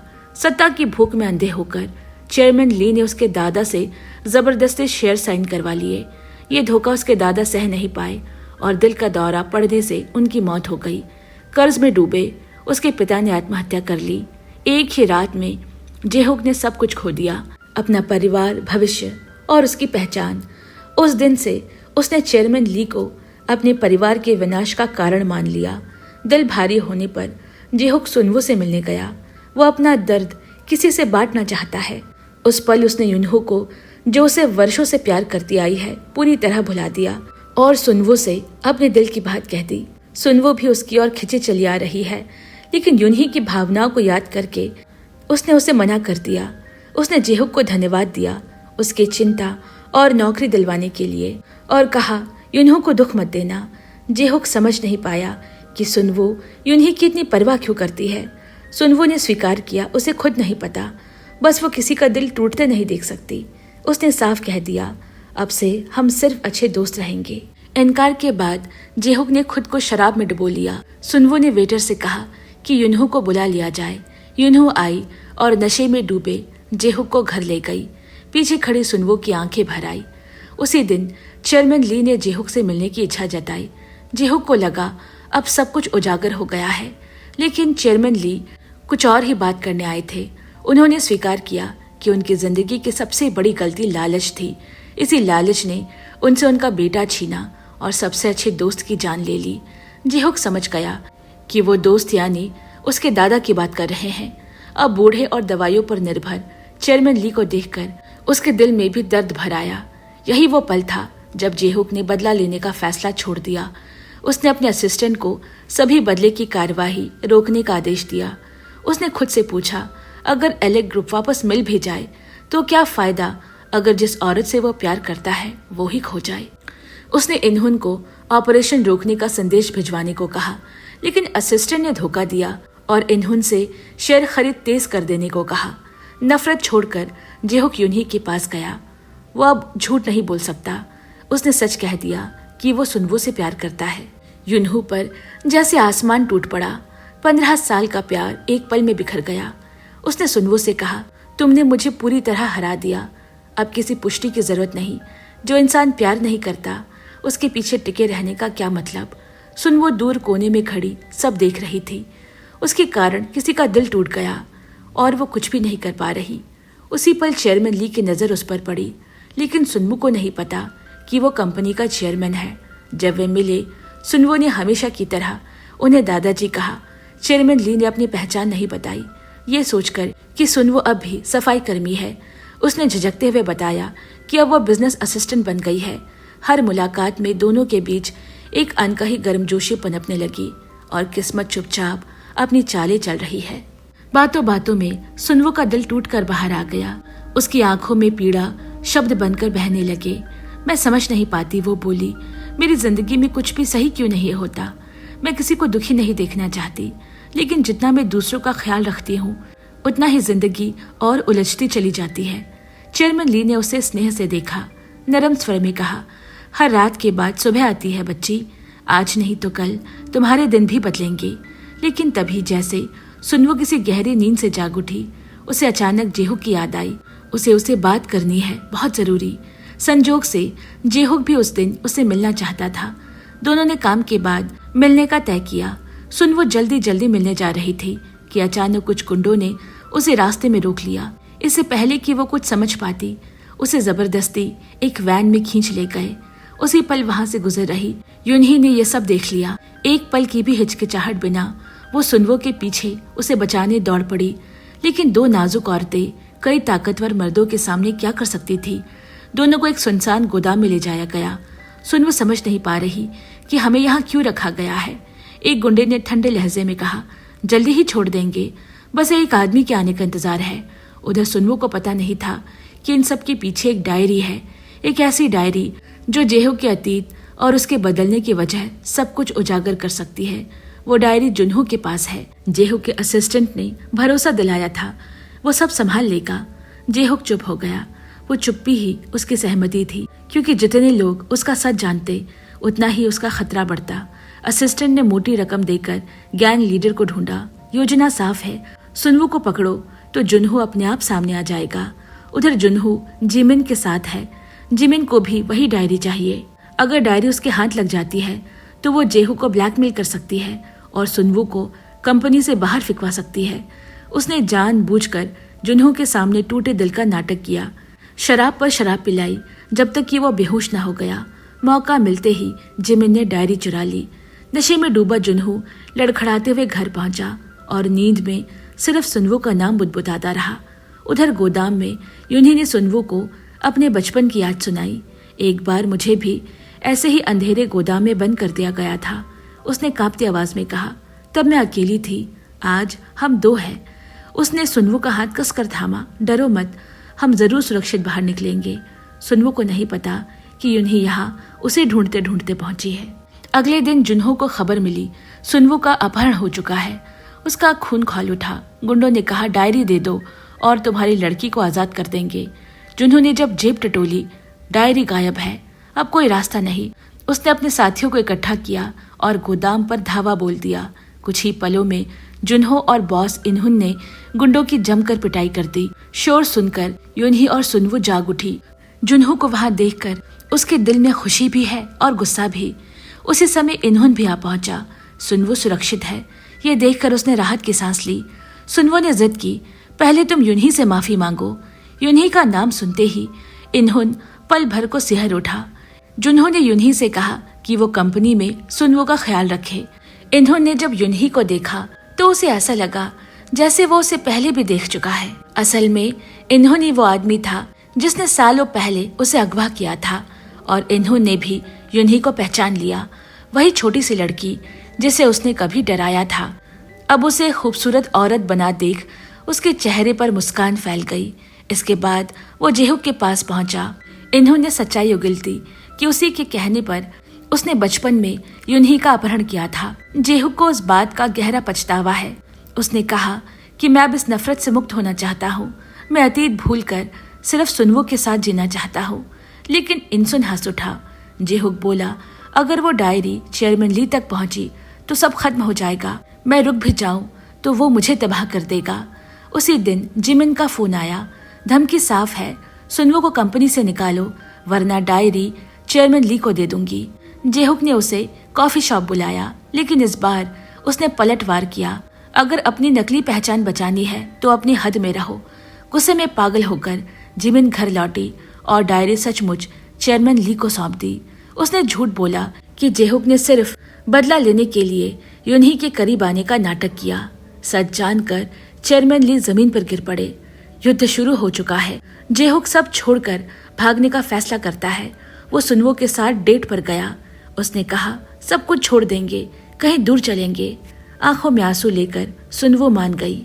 लेकिन जैसे ही जेहुक ने बैग उठाया, सरकारी अफसर दरवाजे पर खड़े हैं। इनसाइडर ट्रेडिंग और सिक्योरिटी कानून तोड़ने के आरोप में उसे गिरफ्तार कर लिया गया। उसके साथ इन्हुन भी पकड़ा गया और सुनवू खामोशी से अपनी जिंदगी को बिखरते हुए देखती रह गई। घर लौटते समय अनजान से उम्मीदों में डूबी हुई सुनवू अभी यह सपना देख ही रही थी कि वो अपने प्यार के साथ इस शहर से उड़ जाएगी। उसे नहीं पता था कि जिस भविष्य को वो संजो रही है वो पहले ही टूट चुका है। उसने अपने दादी को कुछ नहीं बताया। जुनहो के परिवार से विदा लेना उसके लिए सबसे कठिन है। वही लोग जिन्होंने उसे कभी पराया महसूस होने नहीं दिया। कांपते हाथों से उसने एक विदाई पत्र लिखा और दरवाजे पर वो हीरे की अंगूठी टांग दी जो कभी जुनहो ने उसे दी थी। उस अंगूठी में सिर्फ हीरा नहीं बल्कि हर वो पल कैद है जब वो अकेली थी और जुनहो चुपचाप उसके साथ खड़ा रहा। उसे नहीं पता था कि उसी रात जुनहो ने एक पल भी आंख नहीं झपकी। जैसे ही सुनवू घर से निकली, जुनहो ने दरवाजे पर टंगी अंगूठी देखी और बिना कुछ सोचे उसे उठाकर उसके पीछे दौड़ पड़ा। रेलवे स्टेशन पर सुनवू सारी रात इंतजार करती रही। आंखें रो रो कर सूज चुकी है, लेकिन जैसे वो देखना चाहती है वो कभी नहीं आया। उसी समय जेहू की गिरफ्तारी की खबर फैल चुकी है। यूनी यकीन ही नहीं कर पाई। तभी जेहू का असिस्टेंट 2 इस्तीफे लेकर आया, एक जेहू का और दूसरा सुनवू का। जेहुक सब कुछ छोड़कर सुनवू के साथ नई जिंदगी शुरू करना चाहता है। ये सुनकर यूनहो चुप हो गई, कुछ हार मानने जैसा। अगले ही दिन अखबार में जेहू की गिरफ्तारी की खबर पढ़ते ही सुनवू यूनही के पास पहुंची। वो जेल में है क्या? यूनही ने सच्चाई नहीं छुपाई, पर वादा किया मैं उसे बाहर निकालूंगी। फिर यूनही ने उसका इस्तीफा दिखाया और सुनवू से कहा, दर्द के समय भागना नहीं चाहिए, तर्क से सोचना चाहिए। सुनवू समझ नहीं पा रही, जिस इंसान का प्यार उसने छीन लिया वही इंसान आज उसके लिए इतना क्यों कर रहा है। यूनही ने बस इतना कहा, अगर तुम ऐसे ही हार मानकर चली गई तो शायद मैं तुमसे नफरत कर बैठूंगी। सुनवू एक जर्जर सा कमरा किराए पर लेती है। उसकी तबीयत बिगड़ने लगती है, नाक से खून आने लगा है। यूनही की बात मानकर वो फिर से काम पर लौटी। उसकी सूजी हुई आंखें देखकर यूनही का दिल भर आया। जेल में चेयरमैन ली जेहुक पर चिल्लाते हैं, जो भी मेरे खिलाफ जाएगा उसे इसकी कीमत चुकानी पड़ेगी। लेकिन जब वे जेहुक के दादा को ताना मारते हैं तो जेहुक के भीतर सोई नफरत फिर से जाग उठती है। उसी नफरत के सहारे जेहुक जेल से बाहर आता है, पर जब उसे पता चला कि ये सब यूनही ने किया है तो उसके चेहरे पर कृतज्ञता नहीं, सिर्फ ठंडा क्रोध है। यूनही सुनवू को फोन करती है, ये बताने के लिए कि जेहुक बाहर आ गया है। सुनवू उम्मीदों से भर गई, लेकिन जब जेहुक उसे मिला तो वो एक शब्द नहीं बोला। वो वादा साथ उड़ जाने का अब नफरत के बीच दब चुका है। बारिश में भीगती हुई सुनवू जेहुक के घर पहुंची, लेकिन नीचे खड़ी रह गई। ऊपर जेहुक यूनही से शादी की बात करता है, उसे सिर्फ बदले का औजार बनाना चाहता है। नीचे सुनवू बारिश और आंसुओं में घुटनों के बल बैठे कांप रही है। सुबह यूनही उसे उसी हालत में देख लेती है। सुनवू बस इतना कह सकी, प्यार का मतलब हमेशा साथ होना नहीं होता। थकी हारी वो चुपचाप लौट गई और अपने छोटे से कमरे में गिर पड़ती है। जब होश आया तो जुन्हो उसके पास बैठा है। वो उसे गले लगाकर कहती है, मैंने बचपन का एक सपना देखा। डॉक्टर बताते हैं गहरे तनाव ने उसकी दबी हुई यादों को जगा दिया है। जल्दी ही उसकी पूरी याददाश्त लौट सकती है। और ये बात सुनकर जिमिन के पैरों तले की जमीन खिसक गई, क्योंकि कुछ सच अगर बाहर आ गए तो बहुत सी जिंदगियां जलकर राख हो जाएंगी। जैसे ही जिमिन घर पहुंची, उसकी आंखों के सामने जो दृश्य है, उसने उसके भीतर की इंसानियत की आखिरी परत भी नोच ली। उसकी माँ जमीन पर पड़ी है, सिर से लगातार खून बह रहा है और सामने खड़ा है उसका सौतेला पिता मिनसुक, एक जुआरी, एक हैवान। जिमिन ने एक पल नहीं सोचा, उसने मिनसुक को घर से बाहर धक्का दे दिया। लेकिन जुए की लत और लालच से भरा इंसान इतनी आसानी से हार मानने वालों में से नहीं था। मिनसुक ने फोन किया, धमकाया, पैसे दे नहीं तो अंजाम बुरा होगा। जिमिन की आवाज में ठंडापन है, मेरे रास्ते में आए तो जिंदा नहीं बचोगे। फोन कटते ही मिनसुक ने कसम खाई अपनी सौतेली बेटी से बदला लेने की, लेकिन जिमिन के चेहरे पर एक डरावनी मुस्कान फैल चुकी है, जैसे वो सब कुछ पहले ही तय कर चुकी है। कुछ ही दिनों में पैसों से खाली मिनसुक सड़क पर भीख मांगने को मजबूर हो गया। तभी कुछ गुंडे आए और उसे बेरहमी से पीटने लगे। खून में लथपथ मिनसुक चिल्लाया, मैंने क्या किया है? गुंडों का सरदार बोला, अगर जिमिन के आसपास भी दिखाई दिए तो अगली बार लाश उठेगी। मिनसुक को तब समझ आया कि उसकी सौतेली बेटी ने पहले ही वार कर दिया है। जिमिन को लगा अब सब खत्म हो गया और उसे चैन मिल जाएगा, लेकिन उसे क्या पता था मिनसुक ने आखिरी चाल चल दी है। उसने चेयरमैन ली के सेक्रेटरी को सब कुछ बता दिया और वही सच एक तूफान बनकर लौट आया। ड्राइवर लिन ये जानकर सन्न रह गया कि सुवुन ही इस परिवार की असली पोती है। उसने बिना देरी किए ये खबर चेयरमैन ली तक पहुंचा दी। ये सुनते ही चेयरमैन ली के पैरों तले की जमीन खिसक गई। जिस लड़की को वो रोज दफ्तर में देखते हैं, जो कभी सफाई कर्मचारी थी, वही उसकी खोई हुई पोती है। उसने तुरंत ड्राइवर को आदेश दिया, मुझे अभी उसके पास ले चलो। लेकिन जैसे ही वो बाहर निकला, उसे रास्ते में वही लड़की मिल गई जो सालों से उसकी पोती बनकर जी रही है, जिमिन। चेयरमैन ली ने सख्त लहजे में कहा, घर जाओ, कहीं मत जाना। जिमिन कुछ समझ नहीं पाई। जब तक सच्चाई समझ में आती, उसका दादा बहुत दूर जा चुका था। उसे समझ नहीं आ रहा आखिर किसने ये सच उजागर किया। तभी फोन बजा। फोन की उस तरफ मिनसुक है। उसने ठंडी आवाज में कहा, अब तुम भी सड़क की जिंदगी देखोगी। जिमिन का शरीर कांप उठा, लेकिन ऐशो आराम की आदत ने उसे हार नहीं मानने दी। उसने ठान लिया किसी भी कीमत पर अपने दादा को सोवुन से वो मिलने नहीं देगी। उसने तुरंत सोवुन की दोस्त को फोन किया। उधर चेयरमैन ली बेचैन है। गाड़ी में बैठे बैठे उन्हें पहली मुलाकात याद आ रही है। तब वो नहीं जानते थे कि दफ्तर की वही सफाई करने वाली लड़की उनकी पोती है। उन्हें बस उसकी मुस्कान अच्छी लगी थी, लेकिन जब उन्हें लगा कि सुनवो ने यूनही का प्रेम छीन लिया है, तो उन्होंने उसे पैसे देकर कंपनी छोड़ने को कहा था। अब वो याद उन्हें अंदर से खाई जा रहा है। वो ड्राइवर से कहते हैं गाड़ी और तेज चलाओ। तभी ड्राइवर का फोन बज उठा। फोन उठाने की कोशिश में एक भयानक हादसा हो गया और उसी पल ने दादा पोती के मिलन को हमेशा के लिए छीन लिया। जिमिन ने देखा पैरामेडिक्स उसके दादा को ले जा रहा है, लेकिन उसकी आंखों में एक बूंद आंसू नहीं। जब यूनही अस्पताल पहुंची तब तक बहुत देर हो चुकी थी। उसके दादा गंभीर चोटों की वजह से दम तोड़ चुके थे। ये खबर सुनते ही जिमिन ने राहत की सांस ली। उधर जुनहो सनवू को लेकर अस्पताल पहुंचा। उसके पिता यानी जो ड्राइवर लिन है वो जिंदा है और जिंदगी मौत के बीच में लड़ रहा है। वो कोमा में चले गए हैं। आंख कब खुलेगी कोई नहीं जानता। और वहीं खड़ी सुनवू आज भी ये नहीं जानती कि जिसे वो दादाजी कहती थी वो ही उसका असली परिवार था। लेकिन अब बहुत देर हो चुकी है। अस्पताल की लंबी सुनसान गलियों में जिमिन चुपचाप दाखिल हुई। उसकी आंखों में डर नहीं बल्कि एक खतरनाक योजना है। उसका इरादा साफ है, जुनहो के पिता ड्राइवर लिन को मार डालना। वार्ड के भीतर पहुंचते ही अचानक बिस्तर पर पड़े जुनहो के पिता का शरीर जोर जोर से कांपने लगा। मॉनिटर की आवाज तेज हो गई। यह देखकर जिमिन एक पल को थम गई। घबराहट में वो पीछे हट गई और तेज कदमों से वार्ड के बाहर चली गई। उसी पल अलार्म बज उठा। डॉक्टर नर्सें दौड़ते हुए अंदर पहुंची। जैसे ही जिमिन बाहर मुड़ी वो सीधे युनहू से टकरा गई। इस सुनसान रात में उसे अस्पताल में देखकर युनहू चौंक गया। तुम इस वक्त यहाँ कैसे? जिमिन ने तुरंत अपने चेहरे पर नकली चिंता ओढ़ ली। मैं तुम्हारे पिता को देखने आई थी, उसने बड़ी सहजता से झूठ बोल दिया। वार्ड के भीतर अब जिंदगी और मौत की लड़ाई चल रही है। ड्राइवर लिन की हालत बेहद नाजुक है। जुनहो कुछ भी कर पाने में असहाय। उसकी आंखों से आंसू टपक रहे हैं। डॉक्टर ने उसे बाहर ले जाकर इमरजेंसी इलाज शुरू कर दिया। पूरी रात जिमिन वार्ड के बाहर जुनहो के साथ खड़ी रही। वो भीतर ही भीतर एक ही खबर उम्मीद कर रही है कि उसके पिता की मौत हो जाए। लेकिन सुबह होते होते डॉक्टर बाहर आए और बोले खतरा टल गया है, फिलहाल मरीज की हालत स्थिर है। ये सुनते ही जुनहो की सांसें जैसे वापस लौट आई। पास खड़ी जिमिन ने फीकी से तसल्ली दी। कम से कम वो ठीक तो है। उसने कहा कि वो कॉफी लेने जा रही है। लेकिन जैसे ही वो मुड़ी उसके चेहरे का नकाब उतर गया। आंखों में जहर भरा हुआ है। तभी सुनवो नाश्ता लेकर अस्पताल पहुंची।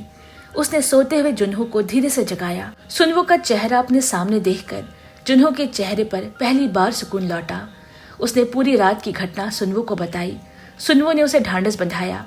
उसने हाथ थाम कर कहा सब ठीक हो जाएगा। दूर खड़ी कॉफी लेकर लौटी जिमिन उन दोनों की नजदीकियां देखकर भीतर ही भीतर और भड़क गई। उधर चेयरमैन ली की वसीयत खोली गई। ज्यादातर संपत्ति उनकी बड़ी पोती यूनही के नाम है और जेहू को ग्रुप के कम्युनिकेशन डिवीजन की जिम्मेदारी दी गई है। जिमिन के हिस्से बस नाम मात्र की विरासत आई। उसका चेहरा गुस्से से सख्त हो गया। आधी संपत्ति मेरा होना चाहिए था। उसने मन ही मन कसम खाई। कपड़े बदलते हुए उसके चेहरे पर एक साजिश भरी मुस्कान है। बाहर निकलते हुए वो जेहुक से टकरा गई। जिमिन ने तंज कसा, अब दादाजी भी नहीं रहे तो तुम आराम से मेरी बहन से शादी कर सकते हो। जेहुक सब जानता है। वो जानता है कि जिमिन नकली है, लेकिन वो चुप रहा सिर्फ इसीलिए कि यूनही अभी अपने दादा की मौत से उबर नहीं पाई है। अगर उसे ये सच पता चला तो वो पूरी तरह टूट जाएगी। जेहुक ने चेतावनी दी, फिलहाल मेरे रास्ते से दूर रहो। लेकिन जिमिन की आंखों में एक और योजना आकार ले चुकी है। उसने जेहुक की पहचान से जुड़ी डायरी निकाली और फिर डायरी सीधे यूनही को सौंप दी। झूठ का जहर घोलते हुए उसने कहा, जेहुक ने दादाजी से बदला लेने के लिए ग्रुप का शेयर गुप्त रूप से खरीदे और अब वो पूरे ग्रुप पर कब्जा करना चाहता है। यूनही को यकीन नहीं हुआ जिस इंसान से वो 10 सालों से प्यार करती है वो उसका इस्तेमाल कर रहा था। उसने जेहुक से जवाब मांगा, लेकिन जवाब नहीं मिला तो वो खुद सच्चाई ढूंढने निकल पड़ी। उसने उस गैंग लीडर की फाइल निकाली जो जेहुक के साथ जुड़ा है। इन्ह्यू की तस्वीर देखकर उसके दिल में अजीब से सिहरन दौड़ गई। यूनही ने जुनहो से इन्ह्यून के ठिकाने की जानकारी ली। इन्ह्यू ने आमने सामने होकर यूनही ने कहा, मुझे परवाह नहीं कि जेहुक ने मेरा इस्तेमाल किया। मैं बस ये जानना चाहती हूँ कि उसे मेरा दादाजी के बारे में कब पता चला। लगातार पूछताछ में इन्ह्यून टूट गया। उसने कबूल किया बचपन में यूनही के अपहरण के पीछे वही था और इन सब का मास्टरमाइंड जेहुक है। उस पर यूनही की पूरी दुनिया ढह गई। उसे समझ आ गया जिस आदमी को वो बचपन से जानती थी वो हर कदम पर हिसाब लगाकर चल रहा था। घर लौटने पर जिमिन पहले से मौजूद है। अपनी बहन को टूटते देख उसके चेहरे पर कोई अफसोस नहीं, सिर्फ संतोष है। इसके बाद जिमिन ने यूनही बनकर सुनवो से मिलने का समय तय किया और सुनवो के नाम से जेहुक को पार्क में मिलने का मैसेज भेज दिया। एक नई तबाही अब बस शुरू होने वाली है। उसी पल यूनही ने जेहुक को फोन किया। वो उससे मिलकर बात करना चाहती है, लेकिन जेहुक का दिल अब भी सनवू से अलग नहीं हो पाया है। उसने बहाना बनाकर मिलने से इनकार कर दिया। कुछ देर बाद जिमिन ने जानबूझकर यूनही को ढूंढा और जहर भरे शब्दों में बताया कि उसने अपनी आंखों से जेहुक और सुनवू को पार्क में देखा है। ये सुनते ही यूनही का दिल जैसे टूट गया। इधर पार्क में खड़ी सुनवू हैरान है। तुम यहाँ कैसे आए? उसने जेहुक से पूछा। जेहुक ने कहा, तुम्हारा मैसेज आया था इसीलिए आया। सुनवू चौंक गई। उसने साफ कहा कि उसने कोई मैसेज नहीं भेजा। तभी उसे याद आया कि यूनही ने उसे कंपनी की किसी जरूरी काम के बहाने पार्क बुलाया है। वो अपना फोन निकालकर सबूत दिखाने ही वाली थी कि अचानक आंखों के सामने अंधेरा छा गया और वो लड़खड़ाकर जेहुक की बाहों में गिर पड़ी। उसी पल वहां पहुंची यूनही ने ये दृश्य देख लिया। जेहुक को समझ पाता उससे पहले ही यूनही की आंखें भर आई। बिना कुछ सुने वो वहां से चली गई। घर लौटकर उसे टूटा हुआ देख जिमिन के चेहरे पर संतोष भरी मुस्कान है। अगले दिन जब जिमिन कंपनी पहुंची और लिफ्ट में जेहुक से टकराई तो उसने ताना मारा, छुप छुप कर डेट करना अच्छा नहीं होता, खासकर जब बहनें रंगे हाथों पकड़ ले। जेहुक का गुस्सा फूट पड़ा। उसी पल उसने अपने असिस्टेंट को जिमिन की पूरी बैकग्राउंड जांचने का आदेश दे दिया। इधर जिमिन यूनही के पास पहुंची और भावुक होकर बोली कि वो उसकी माँ को घर ले आना चाहती है। उसने कहा कि उसका सौतेला पिता जुए में सब कुछ हार गया है और उसकी माँ ने ही उसे पाला पोसा है। मैं यहाँ ऐश कर रही हूँ और माँ बाहर दुख झेल रही है। कहते हुए उसकी आंखों में नकली आंसू आ गए। बहन की तकलीफ देख यूनही का दिल पिघल गया और वो उसकी बात मान गई। ये खुशखबरी जब माँ तक पहुंची तो वो फूली नहीं समाई। जिमिन ने मन ही मन तय कर लिया, जब सुनवू और जेहुक रास्ते से हटेंगे तो हमारी जिंदगी में पैसों की कोई कमी नहीं रहेगी। जल्दी ही माँ हवेली आ गई। जिमिन ने यूनही का धन्यवाद किया, लेकिन यूनही की नजर उसके हाथ पर गई, उस अंगूठी पर जिस पर उसकी माँ का नाम खुदा था। वो अंगूठी जो गायब है। यूनही के दिल में शक की लहर दौड़ गई। उसे जेहुक की चेतावनी याद आ गई। इधर जिमिन घबराकर अपने कमरे में पहुंची और पागलों की तरह डॉक्यूमेंट्स पलटने लगी। उसे अंदाजा नहीं कि यूनही उस अंगूठी को आज भी इतनी अहमियत देती है। सच जाने के लिए वो सीधे अस्पताल भागी कि कहीं ड्राइवर लिन को होश तो नहीं आ गया। अस्पताल से निकलते ही उसकी टक्कर सुनवू से हो गई। डर के मारे उसने अपना हाथ पीछे छिपा लिया, लेकिन अंगूठी फिसल कर जमीन पर गिर गई। सुनवू ने उसे उठाया और चौंक गई। ये वही अंगूठी है जो उसने खो दी थी। जिमिन ने पहले कहा था कि उसे अंगूठी नहीं मिली, अब ये उसके पास कैसे आई? जिमिन ने झूठ गढ़ा। पहले नहीं मिली थी, बाद में पुराने घर में मिली, लौटाने का मौका ही नहीं मिला। भोली सुनवू ने उसकी बात मान ली। इसी दौरान सेक्रेटरी वू ने जिमिन को देख लिया और जांच की रिपोर्ट जेहुक को सौंप दी। उसी दिन ऑफिस में काम करते हुए सुनवू को अस्पताल से फोन आया। डॉक्टर ने पूछा कि क्या उसे हाल में ही चक्कर या नाक से खून आने की समस्या रही है। सुनवू ने हाँ में जवाब दिया। नाक से खून तो मुझे अक्सर आता है, लेकिन शायद थकान की वजह से। लेकिन डॉक्टर की आवाज गंभीर हो गई। पिछले टेस्ट में जो बात सामने आई है वो बेहद खतरनाक है। सुनवू को ल्यूकेमिया है, यानी कि एक तरह का ब्लड कैंसर, और अब वो बीमारी तेजी से उसके अंदर फैल रही है। अगर परिवार में कोई बोन मैरो डोनर ना मिला तो उसके पास 3 महीने से ज्यादा का समय नहीं है। ये सुनते ही सुनवू की दुनिया उजड़ गई। अस्पताल से बाहर निकलते हुए उसे याद आया, वो तो एक अनाथ है, उसका कोई अपना है ही नहीं। जो लड़की हमेशा दूसरों के लिए मुस्कुराती रही, आज खुद को पूरी तरह अकेला महसूस कर रही है। उसने तय किया कि वो अपने आखिरी दिन जुन्हो के साथ बिताना चाहती है। वही जुन्हो जिसने बिना शर्त उससे प्यार किया। बचपन से उसका एक सपना था, समंदर देखना। जुन्हो जानता है कि सुनवू का दिल किसी और के लिए धड़कता है, फिर भी उसने हामी भर दी। सुनवू ने उसे वादा मांगा, मेरे लिए फिर कभी मत रोना। उस दिन जुन्हो ने समंदर जाने की टिकट जेहुक को थमा दी। उसका असली प्यार तुम हो, उसने कहा। उसे सच्ची खुशी मिलनी चाहिए। जेहुक ने पहले मना कर दिया, हम अलग हो चुके हैं और मैं जुन्हो को चोट नहीं पहुंचा सकता। लेकिन जब जुन्हो ने कहा सुनवू मर रही है, ये उसकी आखिरी इच्छा हो सकती है, तो जेहुक का संयम टूट गया। वो दौड़ता हुआ सुनवू के पास पहुंचा। उसने कसम खाई क्या वो कभी उसे अकेला नहीं छोड़ेगा। अपने बदले की आग में उसने प्यार को ठुकरा दिया था और प्यार ने उसे आज फिर उसी मोड़ पर ला खड़ा किया। लेकिन सुनवो ने उसे रोक दिया।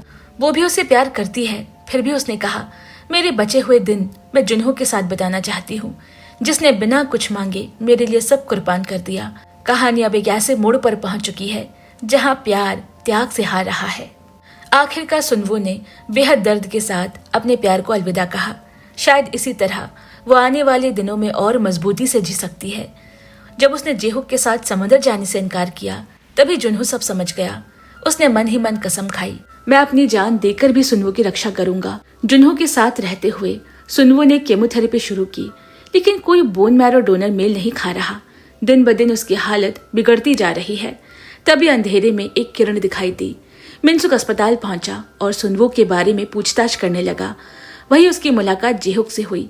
जेहुक के कठोर सवालों के आगे मिनसुक टूट गया और 16 साल पहले की पूरी सच्चाई उसने उगल दी। जेहुक को यकीन ही नहीं हुआ, जिस लड़की से वो प्यार करता है वो यूनही की सगी बहन है। उसने तुरंत यूनही को सब बता दिया। यूनही के पैरों तले जमीन खिसक गई। उधर अस्पताल के बिस्तर पर पड़ी सुनवो बुखार और दर्द से जूझ रही है। उसे सपना आया, उसके पिता नई चमड़े के जूते पहने दरवाजा खोलकर उसकी ओर मुस्कुरा रहे हैं। अचानक सपने में यूनही आई।